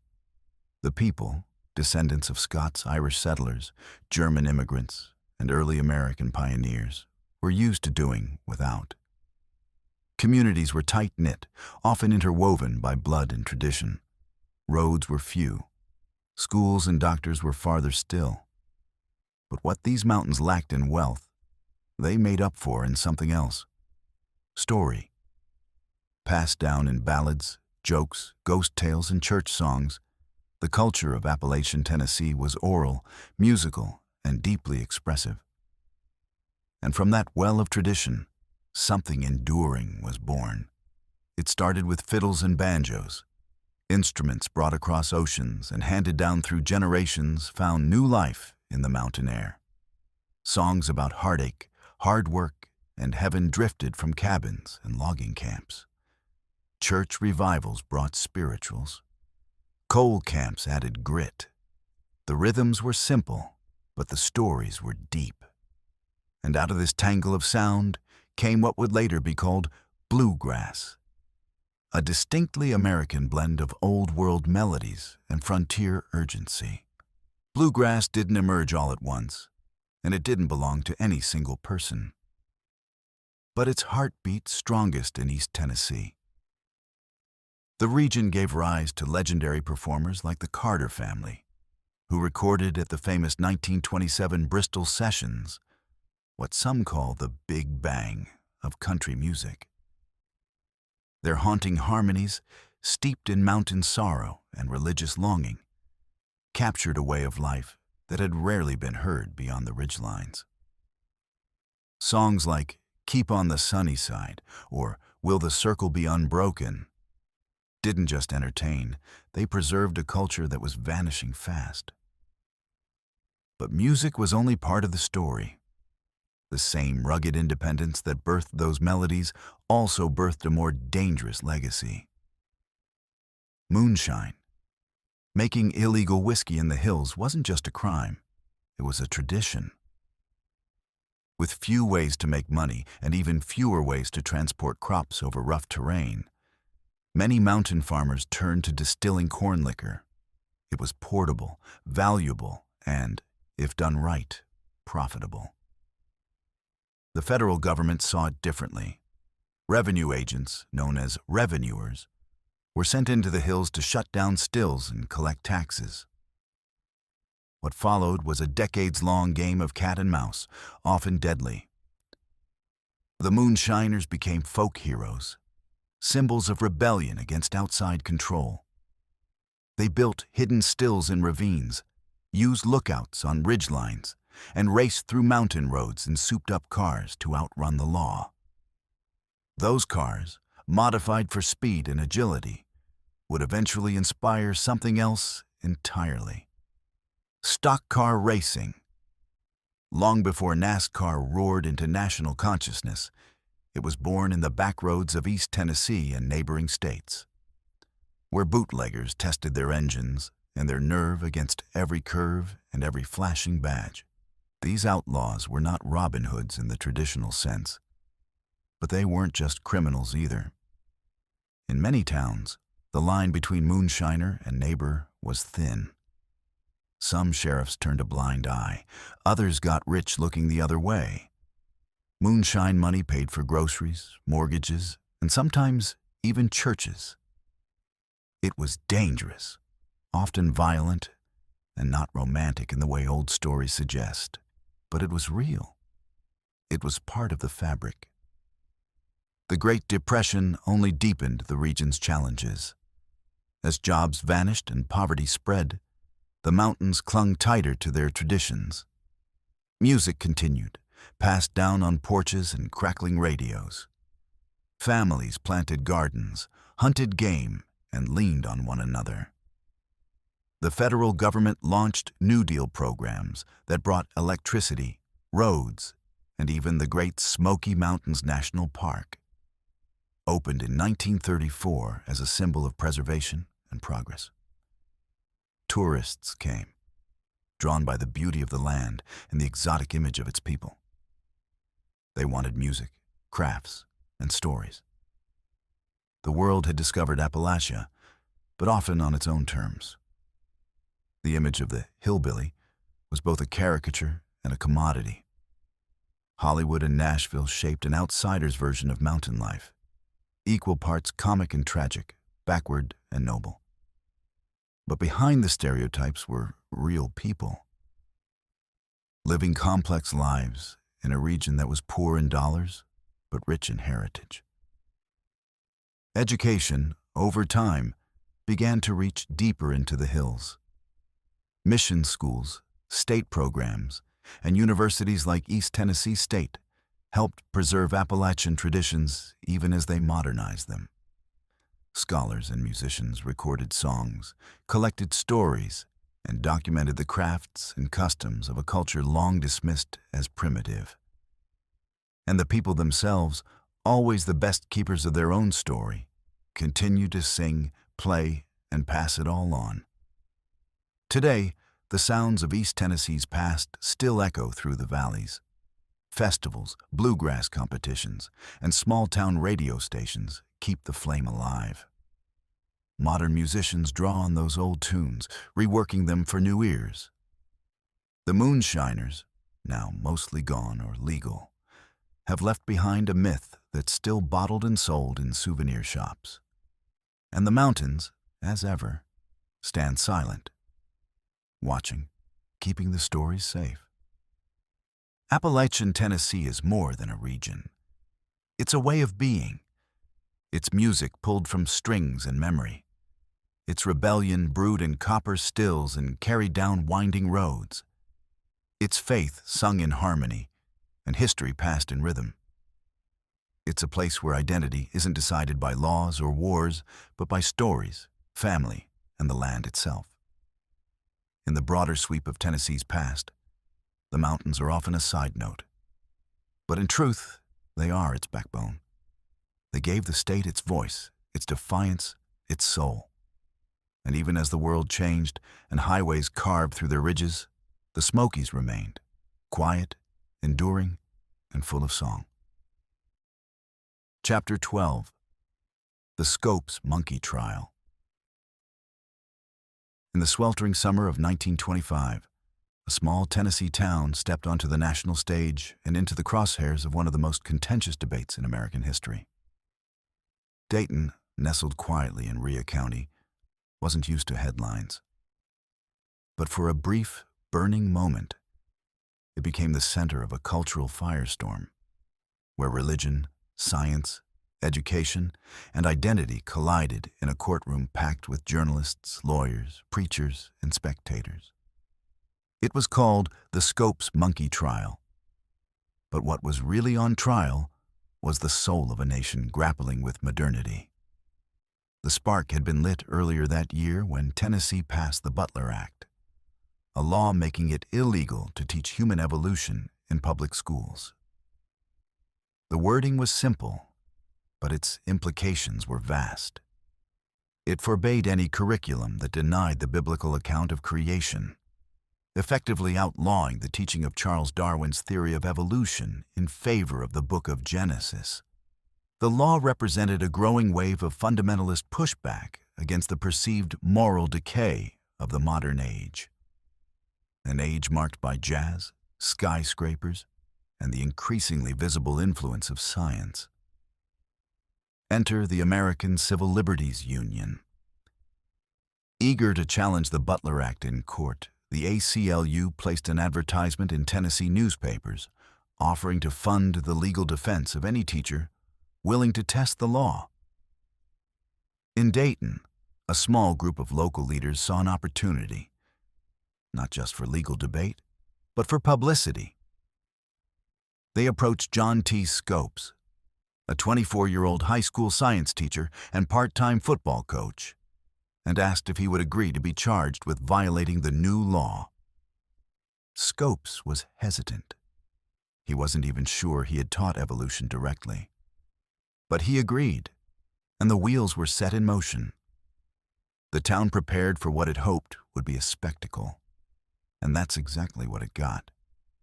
Reporters from around the country poured in, hotels overflowed, entrepreneurs set up lemonade stands and sold monkey trial souvenirs. A local drugstore clerk offered to host a chimpanzee in a suit. Dayton, for a few surreal weeks, became the beating heart of the national conversation. But the true weight of the trial came not from the defendant, nor the town, but from the two titans of American rhetoric who stood on opposite sides of the courtroom. For the defense, Clarence Darrow, perhaps the most famous trial lawyer in the country, an agnostic, a progressive, and a passionate opponent of religious intrusion into public education. Darrow had defended labor unions, anarchists, and murderers. Now, He would defend science itself. For the prosecution, William Jennings Bryan, three-time presidential candidate, former Secretary of State, and the voice of Christian populism. Bryan had spent the latter part of his life crusading against Darwinism, which he believed undermined morality, the family, and belief in God. He volunteered for the case, eager to make a public stand against what he saw as the creeping poison of modern skepticism. The trial began on July 10, 1925, in the heat of a southern summer. Spectators packed the Rhea County Courthouse, fanning themselves with newspapers as the legal drama unfolded. Outside, a circus atmosphere reigned, literally. Vendors hawked religious tracts beside people selling fried pies. Preachers held impromptu revivals in the streets. The town had become a carnival of belief and doubt. Inside the courtroom, Darrow and Bryan clashed like titans. The prosecution focused on the letter of the law. Scopes had broken it by introducing evolution into his classroom, and that was enough. The defense, however, aimed higher. Darrow wanted to put the law itself on trial. He called scientists and theologians to the stand, attempting to show that science and religion could coexist. The judge, however, barred most of these witnesses, ruling them irrelevant to the case. Then, in a moment that stunned the nation, Clarence Darrow called William Jennings Bryan to the stand as an expert on the Bible. It was a risky, almost theatrical move, but the judge allowed it. What followed was not a legal cross-examination. It was a theological duel. Under the hot sun and in front of a stunned audience, Darrow grilled Bryan on the literal interpretation of Genesis. Did he really believe the earth was created in 6 days? Did Jonah live inside a whale? Was the sun created after the plants? Bryan struggled. He tried to hold his ground, but Darrow's questions, delivered with surgical precision, exposed contradictions and pushed Bryan into uncomfortable corners. The goal wasn't to win the case. It was to challenge the foundation of biblical literalism. The next day, the judge ordered Bryan's testimony struck from the record. The damage, however, had been done. In the end, the jury found Scopes guilty. He was fined $100, a conviction later overturned on a technicality. But the trial had never really been about John Scopes, or even the outcome. It was about the clash of ideas, faith versus science, tradition versus progress, rural values versus urban modernity. For Tennessee, the trial left deep and lingering marks. The Butler Act remained in place for decades. Textbooks were censored. Teachers hesitated. But beneath the surface, the debate had cracked open a new way of thinking. Across the nation, people had witnessed a showdown that revealed just how divided America was, and still is, when it comes to questions of belief, knowledge, and the role of education. Bryan died just 5 days after the trial ended, collapsing in his sleep. Some said it was the heat. Others said it was the stress of public humiliation. Darrow returned to Chicago, his reputation even more mythic than before. As for Scopes, he quietly moved on, eventually becoming a geologist and living out a long, quiet life far from the spotlight. Dayton never forgot. The courthouse still stands, preserved as a museum. Every summer, actors reenact the trial that once turned their sleepy town into a stage for the nation's soul. The questions asked in 1925 are still asked today, in classrooms, churches, and courtrooms across the country. The Scopes trial was more than a moment. It was a mirror.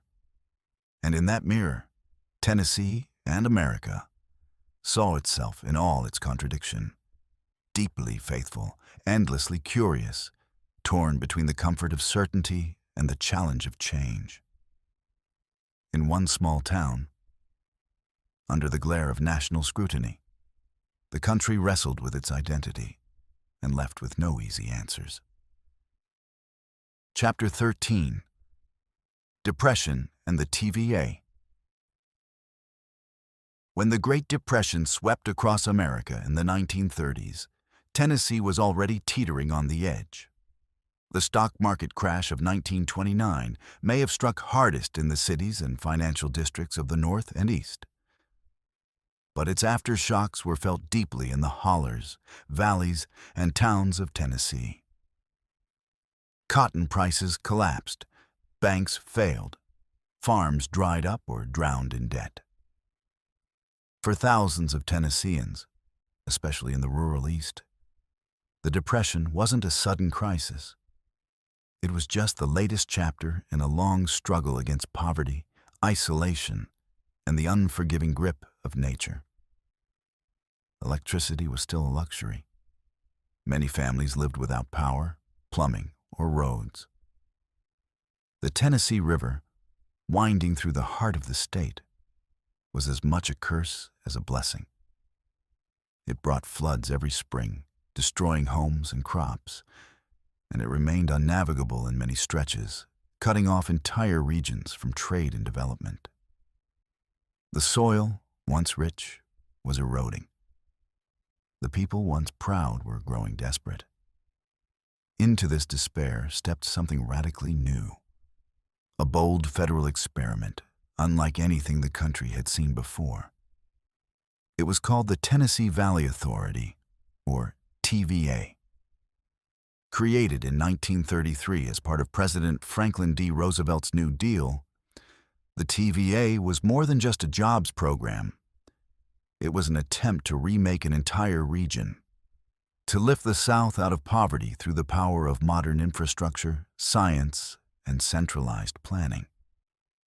At its heart was a simple, electrifying promise: light in the darkness.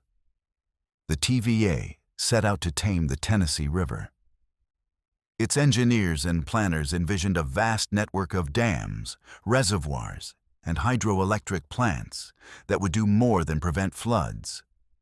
They would generate power, irrigate land, and create jobs by the thousands.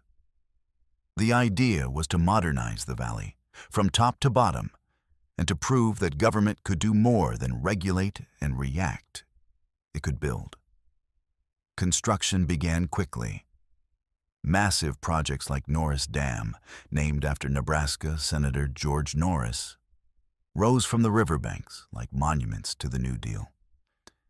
Entire communities were uprooted and relocated to make way for reservoirs. Roads and rail lines were extended to reach isolated areas. Power lines snaked across fields and forests, carrying light into homes that had never seen a switch. Workers poured in from across the state and beyond, many of them grateful for any kind of employment in a time when bread lines and soup kitchens had become routine. The impact was immediate and dramatic. Jobs returned. Power surged. Farmers were taught new soil conservation techniques. Flooding was reduced.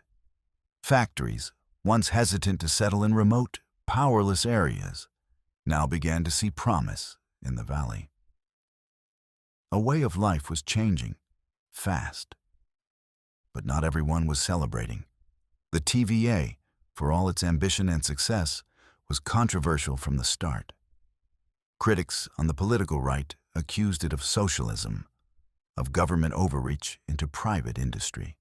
Power companies, particularly those based in Nashville and Memphis, feared the competition and lobbied hard to stop the spread of publicly generated electricity.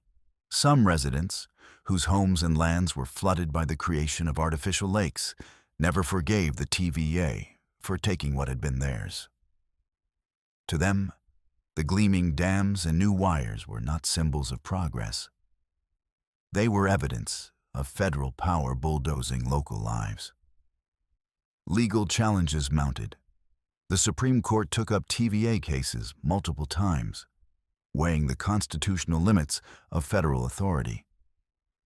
But in most instances, the program survived. Roosevelt defended it fiercely, holding up the Tennessee Valley as a model for how targeted investment and planning could lift people out of generational poverty. He visited the region, toured the dams, and spoke to crowds about the miracle of the valley. And for many Tennesseans, it did feel like a miracle. Before the TVA, only about 3% of Tennessee's rural population had access to electricity. By the 1940s, that number had soared to over 70%. Lights in the farmhouse meant longer work hours, better education, safer childbirth, and access to radio, the voice of the wider world. Children did their homework by bulb instead of kerosene lamp. Families heard the news of war, jazz, and baseball crackle through the air. Power changed everything, not just economically, but psychologically. The feeling of being left behind began to fade. The TVA also transformed the landscape. Lakes like Norris, Douglas, and Cherokee brought recreation, tourism, and new communities. Fishing, boating, and lakeside living slowly replaced some of the grinding labor of subsistence farming. The valley began to draw attention, not just as a problem to be solved, but as a place of beauty, potential, and growth. World War II accelerated that growth even further. The hydroelectric power produced by the TVA helped fuel aluminum production for warplanes and energy for secret projects, like the Manhattan Project in nearby Oak Ridge. Once again, Tennessee found itself at the heart of something far larger than itself. The valley that had once symbolized poverty now helped win a global war. But even with the progress, divisions remained. African Americans, who had suffered deeply during the Depression and made up a significant portion of the rural labor force, often found themselves excluded from TVA jobs and training programs. Segregation was still the law. And though the TVA improved the lives of many Black Tennesseans indirectly through infrastructure, it often replicated the same racial hierarchies that plagued the rest of the South. Progress, it turned out, was not always equal. And yet, for all its flaws, the TVA endured. It changed not only the physical landscape of Tennessee, but also its political and cultural identity. It showed what could happen when government, science, and people worked toward a shared goal. It left behind more than dams and power plants. It left an idea that poverty was not destiny, and that even the most forgotten corners of America could be transformed. In the decades that followed, the TVA would be studied, copied, criticized, and praised. But in Tennessee, its legacy is carved into the very earth, in the glint of sunlight on the surface of a reservoir, in the hum of a radio in a mountain cabin, in the glow of a porch light at dusk, miles from the nearest city. The Great Depression had brought darkness, but in Tennessee, the Tennessee Valley Authority turned on the light. And in doing so, it reminded the people of the power they had always carried, power to endure, to adapt, and finally, to rise. Chapter 14: Oak Ridge and the Atomic Age. Not long after the Tennessee Valley Authority had brought light to the hills and rivers of East Tennessee, another, stranger kind of light began to stir. One not born from hydroelectric dams or the glow of electric bulbs, but from something more powerful and more secret.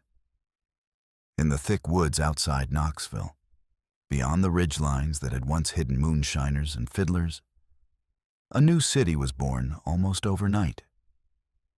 It appeared on no map, had no official address, and was known by only a name whispered behind fences and guarded checkpoints: Oak Ridge.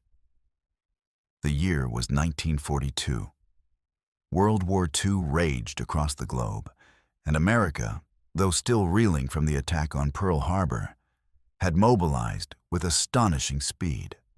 Behind the scenes, a group of the nation's top scientists, engineers, and military planners were working on something that sounded like science fiction: an atomic bomb. The project was codenamed the Manhattan Project, and its mission was to harness the energy of the atom before Nazi Germany could do the same. It was the most ambitious and secretive research effort in human history, and it needed space, security, power, and silence. Tennessee offered all four. The federal government chose a quiet patch of land along the Clinch River, some 25 miles west of Knoxville. It was remote but accessible. The newly built dams of the TVA could provide the immense power required, and the rolling hills provided natural cover for what would become one of the most important industrial and scientific facilities of the 20th century. The government seized the land through eminent domain, forcing out over 1,000 families, many of whom had lived there for generations. The residents had little warning. One day they owned farms and churches. The next, they were told to pack up and leave. Bulldozers rolled in. Trees were cleared, roads were paved. And in their place, a city rose, planned, secured, and completely closed off from the outside world. They called it the Clinton Engineer Works, but everyone came to know it as Oak Ridge. What made Oak Ridge unique was not just its secrecy, but its purpose. The city's role in the Manhattan Project was to produce enriched uranium, the essential fuel for an atomic bomb. At the time, scientists didn't know whether uranium or plutonium would work best, so both paths were pursued. Oak Ridge became the center for uranium enrichment, a process that demanded enormous technical complexity and unprecedented scale. To make it happen, engineers constructed massive facilities with cryptic names: Y12, K25, and X10. Each one housed a different method for separating uranium-235 from the more common uranium-238. The work was meticulous, exhausting, and for most of those involved, entirely mysterious. Thousands of people were hired: scientists, technicians, laborers, clerks, janitors, and security personnel. At its peak, Oak Ridge was home to more than 75,000 people, making it one of the largest cities in Tennessee. And yet, it didn't officially exist.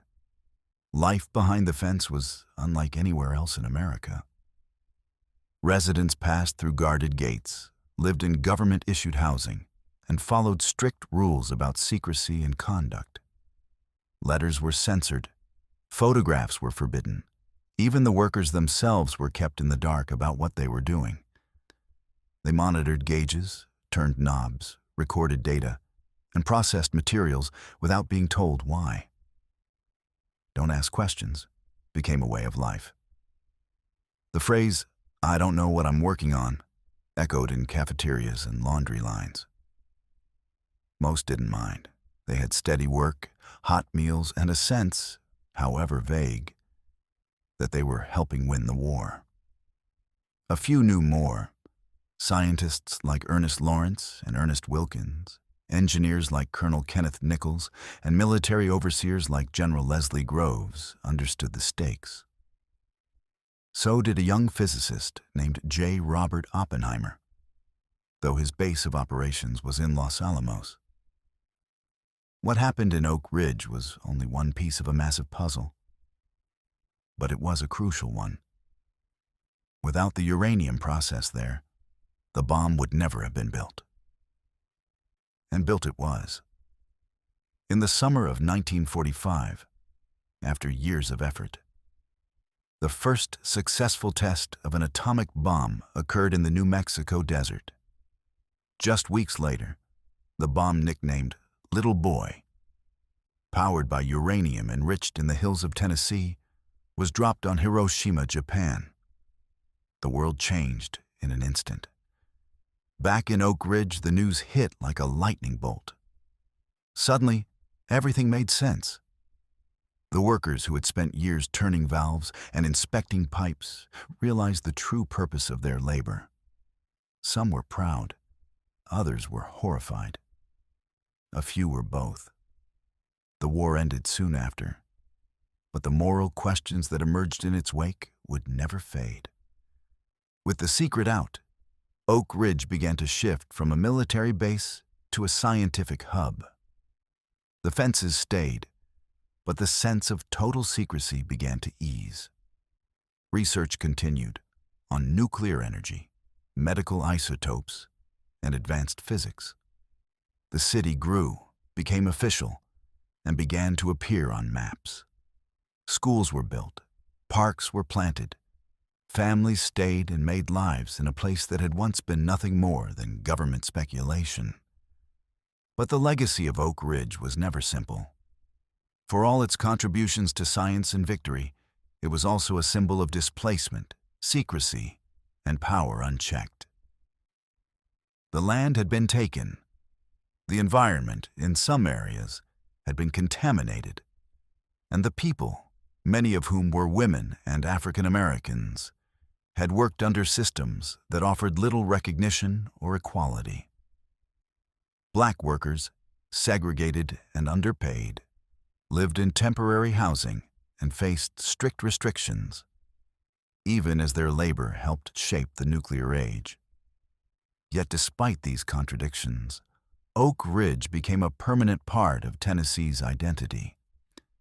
It represented the collision of frontier grit and modern science, of war-driven urgency and bureaucratic precision. It was a reminder that even the quietest corners of the country could become the center of the world's attention and its most dangerous experiments. Today, Oak Ridge remains a hub of innovation. Its national laboratory continues to push the boundaries of research in energy, medicine, and security. The city itself has grown into a place of museums, neighborhoods, and schools, no longer secret but never ordinary. In the arc of Tennessee's history, few chapters are as surreal and profound as this one. A city that rose from nowhere, built in silence, powered by ambition and anxiety, gave birth to the most powerful weapon humanity had ever known. And as the mushroom cloud rose over Hiroshima, a piece of Tennessee's red clay and quiet hills rose with it, forever part of the atomic age. Chapter 15: Civil Rights and Country Music. By the middle of the 20th century, Tennessee had once again found itself at a crossroads, this time not of geography or war, but of identity. The rural, conservative traditions that had long defined much of the state were now being tested by new waves of thought, activism, and sound. The nation was changing. So was the South. And in Tennessee, two powerful forces emerged side by side: a grassroots movement for civil rights and a music industry that would shape the sound of America. The streets of Nashville and Memphis echoed with protest marches and gospel choirs, but also with twanging guitars and soul-stirring ballads. It was a time of unrest, yes, but also of reinvention. The civil rights movement in Tennessee began long before the headlines. For generations, African Americans across the state had lived under the weight of Jim Crow, denied the right to vote, barred from equal education, forced to sit in the back of buses and use separate water fountains. But they had also built communities, schools, churches, and businesses that refused to be erased. In Nashville, by the 1950s, the groundwork for change had already been laid. Institutions like Fisk University, Tennessee State University, and American Baptist College had become training grounds for a new generation of Black leaders. Students who would soon step off the campus lawn and into the front lines of a national struggle. The tipping point came in 1960, when a group of young activists organized a series of lunch counter sit-ins to protest segregation in downtown Nashville. Quiet, disciplined, and nonviolent, the students took their seats at whites-only counters and waited to be served. They were spat on, screamed at, beaten, and arrested. But they didn't leave. They returned day after day, their dignity unshaken. Led by figures like John Lewis, Diane Nash, and James Lawson, the Nashville student movement became a model for peaceful protest and a catalyst for the larger civil rights struggle. Unlike other southern cities, Nashville's white business leaders eventually chose negotiation over violence. By May 1960, the city agreed to desegregate its lunch counters, making it one of the first major southern cities to do so. It was a victory, but one earned through pain, discipline, and relentless courage. The students had proven that change could begin from the ground up, that young voices could shake the foundations of old injustice. Meanwhile, in Memphis, another struggle was brewing, one rooted in labor, dignity, and racial justice. In 1968, Black sanitation workers in the city went on strike after 2 of their co-workers were crushed to death in a garbage truck. Their demands were simple: fair pay, safer conditions, and the right to unionize. Their rallying cry, "I am a man," was both a declaration and an indictment. For decades, their work had been invisible, their humanity ignored. The strike drew national attention and eventually the support of Dr. Martin Luther King Jr. He came to Memphis in April of that year to march with the workers and speak on their behalf. But the city was tense and threats loomed. On April 4th, 1968, King was assassinated on the balcony of the Lorraine Motel. The nation grieved, Memphis mourned, and Tennessee became the unwilling witness to one of the darkest moments in American history. The legacy of that moment cannot be overstated. It cemented Memphis as a place of both tragedy and resistance. And it deepened the resolve of those who carried on King's work, not just in marches and legislation, but in the everyday insistence on dignity and equality. Today, the National Civil Rights Museum stands at the site of King's assassination, bearing witness to a past that still speaks to the present. But while Tennessee was a battleground for civil rights, it was also becoming the beating heart of American music. Nashville, once a sleepy state capital, had transformed into Music City, a place where songs were born, careers were made, and stories were set to melody.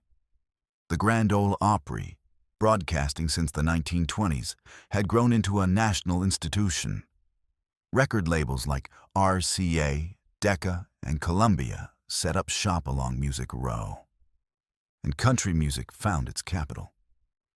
It was a music rooted in the rural South, songs of heartbreak, whiskey, lost love, and redemption. Legends like Hank Williams, Patsy Cline, and Johnny Cash walked the same studio halls. Their voices were raw, their lyrics simple, but their impact massive. The Nashville sound, with its smooth production and sweeping strings, brought country music into the mainstream. And the city thrived on the energy of it all. Yet just a few hours west, Memphis was crafting something entirely different. At Sun Studio, a young Elvis Presley blended blues, gospel, and country into something electric. At Stax Records, artists like Otis Redding, Isaac Hayes, and Booker T. and the MGs laid down the foundation of soul music. It was gritty, grooving, and unapologetically black. While Nashville refined the rural, Memphis set fire to the urban. And together, they gave Tennessee a cultural reach that spanned every radio dial in the country. Country and soul. Honky-tonks and juke joints. Two musical worlds that rarely touched, but coexisted within the same state lines. And in a way, they mirrored the very tension of Tennessee itself. White and black, rural and urban, conservative and progressive, divided yet connected by something deeper. Throughout the 20th century, the lines began to blur.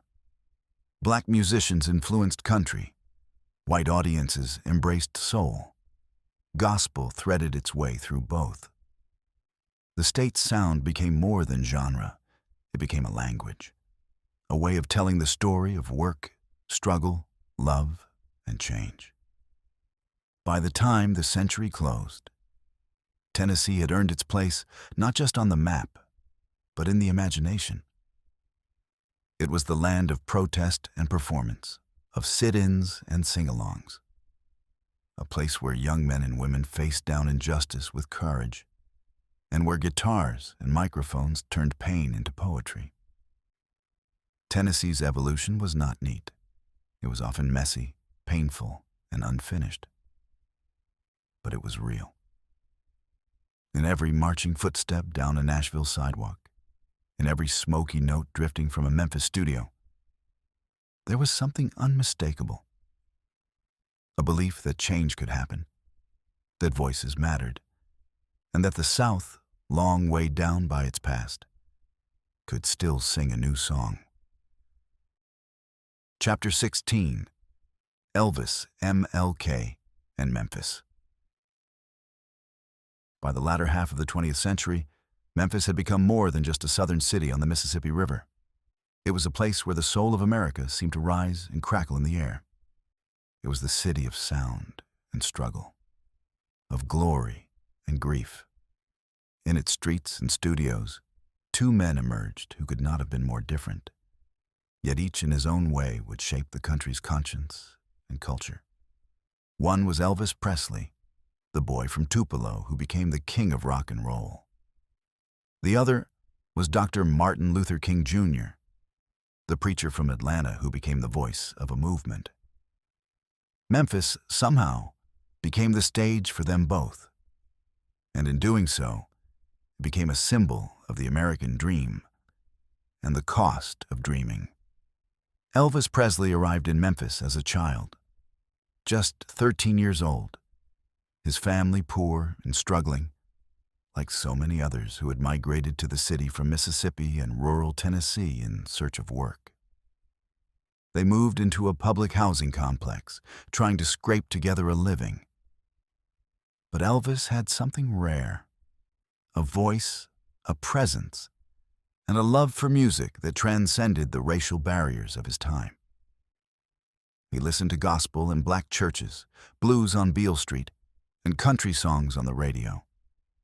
It all went in, and what came out would change the world. In 1953, Elvis walked into Sun's studio and paid to record a simple demo. The studio's owner, Sam Phillips, was always on the lookout for a white artist who could capture the raw energy of black rhythm and blues. And he found it in Elvis. When Presley recorded That's All Right in 1954, something new and electric was born. The sound wasn't quite blues, wasn't quite country, and wasn't quite gospel. It was all of them at once, fused into something bold, rebellious, and deeply Southern. Elvis's fame exploded. From his swiveling hips on national television to sold-out concerts that left teenagers screaming and preachers seething, he became a cultural phenomenon. And Memphis became his home base. Graceland, his mansion on the outskirts of the city, turned into a symbol of American excess, charisma, and celebrity. To fans, he was the embodiment of success, the poor boy who made it big. To critics, he was a thief of black culture, a white man celebrated for music born from the black experience. Both were right in some way. Elvis loved the music he had grown up with, but he also benefited from the racial lines that kept black artists in the shadows while he stood in the spotlight. And yet, through it all, Memphis hummed with energy. Beale Street thrived. Stax Records, just a few blocks from the heart of downtown, was producing hits that rivaled Motown. Otis Redding, Isaac Hayes, and Booker T and the MGs gave Memphis a sound all its own, soulful, gritty, and deeply rooted in the black experience. Gospel filled the churches. Blues crawled out of the juke joints. Music was everywhere, even when joy was not. By the 1960s, Memphis, like much of the South, was struggling to reconcile its proud heritage with its painful truths. Segregation still gripped the city, even as civil rights marches echoed from Birmingham to Washington. Black Memphians worked the hardest jobs for the lowest wages, were excluded from power, and were treated as second-class citizens in their own hometown. In February 1968, that tension boiled over. Two black sanitation workers, Eco Cole and Robert Walker, were crushed to death by a malfunctioning garbage truck. Their deaths weren't seen as tragic accidents. They were seen as the result of a city that devalued black lives. In response, 1,300 sanitation workers went on strike, demanding better pay, safer conditions, and basic human dignity. They marched through the streets carrying signs that read, simply, "I am a man." The strike dragged on. Tensions escalated. The city's mayor, Henry Loeb, refused to negotiate. Violence flared, and the eyes of the nation turned toward Memphis. It was then that Dr. Martin Luther King Jr. came to the city, not just to support the strike, but to tie it to his broader vision of economic justice. King had begun to shift his focus from civil rights alone to what he called the Poor People's Campaign, a movement that would fight not just racism, but poverty in all its forms. Memphis became a test case for that broader dream. King led a march that turned chaotic when violence erupted at its fringes. Determined not to let that be the final word, he returned to Memphis on April 3, 1968. That night, he delivered what would be his final speech at the Mason Temple. His voice, weary yet strong, rose with eerie prophecy. "I've been to the mountaintop," he said. "I may not get there with you, but we as a people will get to the promised land." The next evening, as he stood on the balcony of the Lorraine Motel, King was shot and killed by a sniper's bullet. The world stopped. Riots exploded in dozens of American cities. Memphis fell into silence and mourning. The motel where King died would eventually become the National Civil Rights Museum, a place of pilgrimage and remembrance. The tragedy left a scar that Memphis still carries.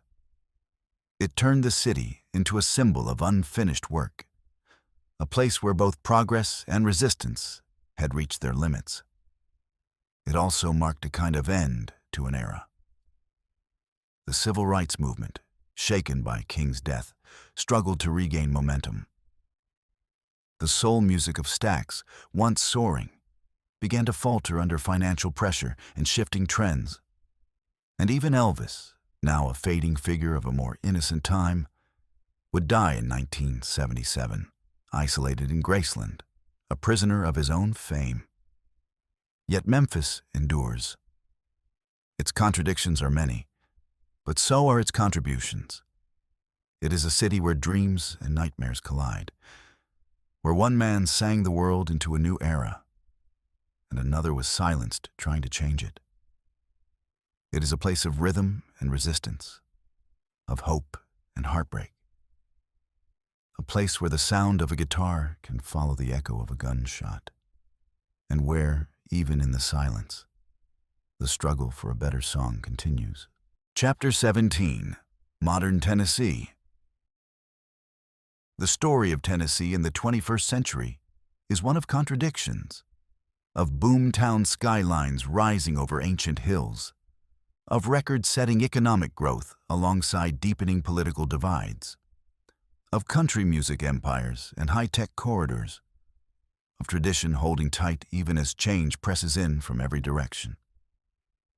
The volunteer state, once defined by its frontiers and farmland, is now a battleground of ideas, identities, and futures. In many ways, Tennessee has never been more alive or more complicated.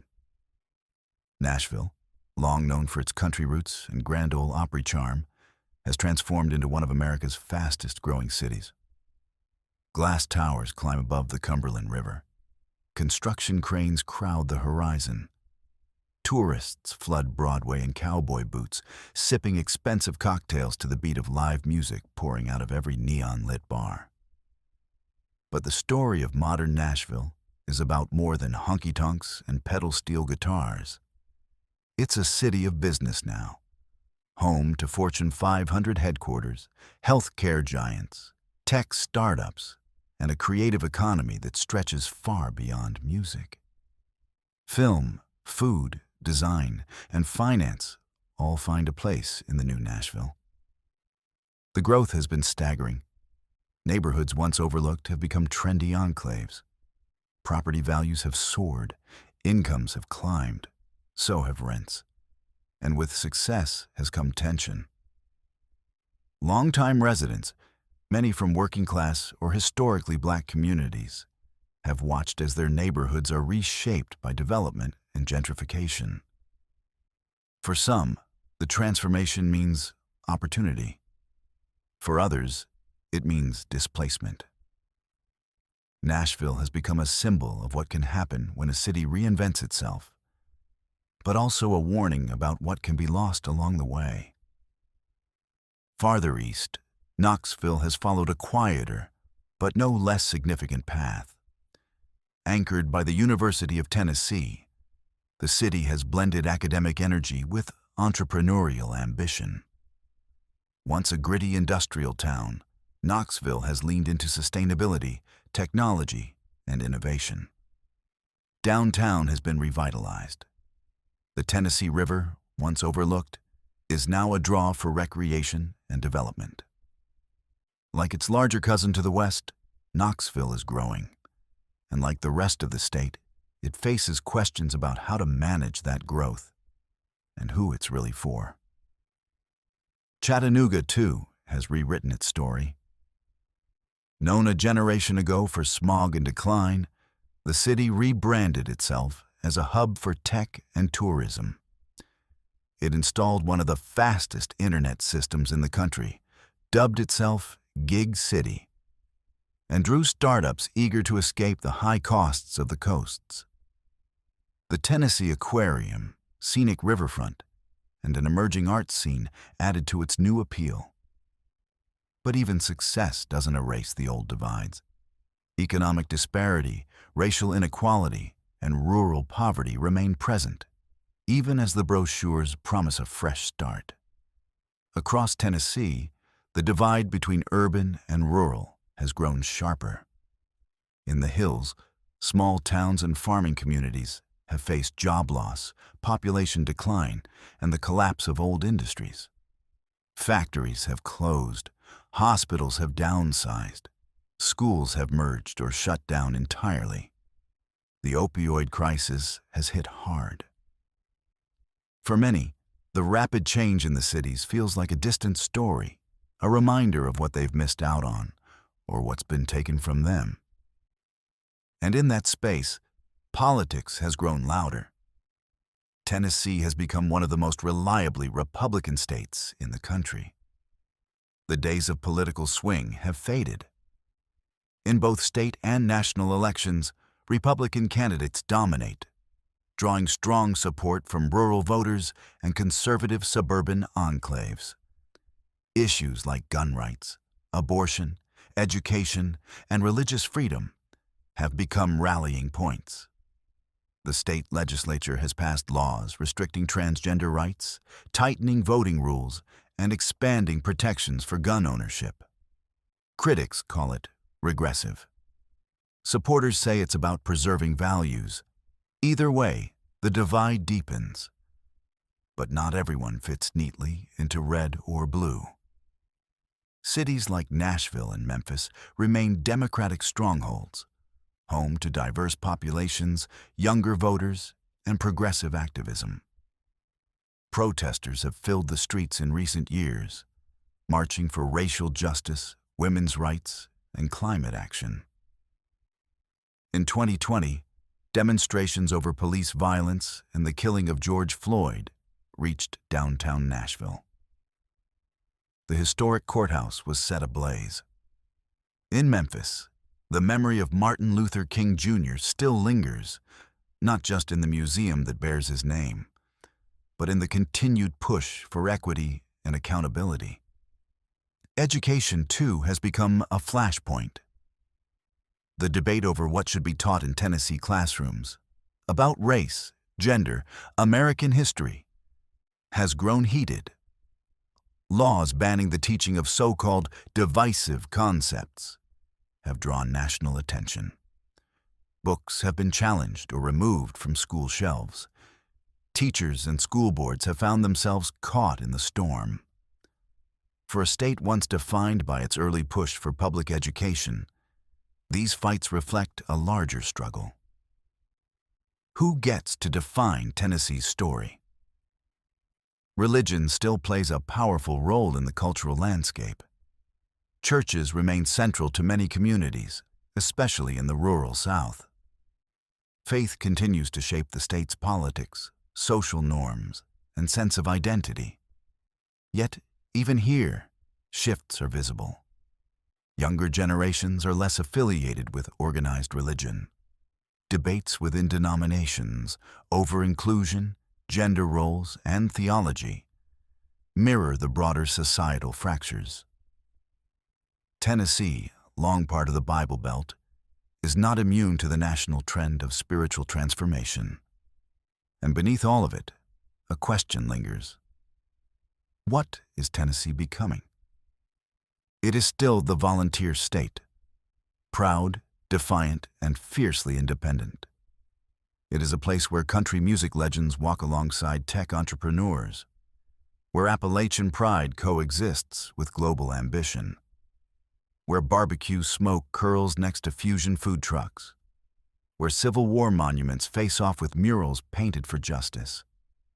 It is old and new, conservative and creative, broken and building. The tension is real, but so is the possibility. Tennessee's modern story is still being written in boardrooms, classrooms, recording studios, and town halls. It's written in the clash of ideas, in the friction of past and present, in the hopes of those who move here chasing a better life, and in the fears of those who wonder what's being left behind. Growth has brought wealth, but not evenly. Progress has opened doors, but not for all. The future beckons, but the past still has a firm grip. And yet, if history has taught anything, it is that Tennessee endures. It adapts, it argues, it rebuilds. From frontier lands to nuclear cities, from battlefields to concert halls, it has always been a place of tension and transformation. As the 21st century unfolds, Tennessee stands once again at a crossroads, not between North and South or East and West, but between who it was and who it dares to become. Chapter 18. What makes Tennessee Tennessee? What does it mean to be from Tennessee? It's not a question with a simple answer, because Tennessee itself is not a simple place.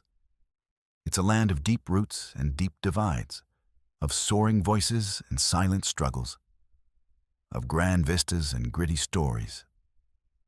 Over the course of centuries, it has been carved not just by rivers and ridgelines, but by ideas, some noble, some painful, all enduring. From the first footsteps of native peoples, through the hollers and along the rivers, to the long hunters who pushed beyond the Appalachian barrier, To the revolutionaries who claimed their own government in Watauga, Tennessee was forged in defiance and self-reliance. And that spirit never quite went away. It's a place where boundaries blur. East Tennessee, with its blue mountains and strong Unionist leanings, still feels culturally apart from the plantation histories of the West. The middle of the state, centered around Nashville, bridges those extremes with a blend of sophistication and Southern warmth. No single voice speaks for the whole. No single memory defines the past. Tennessee is a chorus, sometimes harmonious, sometimes discordant, but always distinctly its own. It is music, perhaps more than anything, that has carried Tennessee's identity far beyond its borders. The state doesn't just produce sounds, it invents them. The banjo strains of bluegrass, the tear-stained verses of country, the pulsing grooves of Memphis soul, and the raw energy of rock and roll all found their birthplace here. The Grand Ole Opry brought rural stories to national radio waves. Sun Studio captured a new kind of rhythm in the voice of a young Elvis Presley.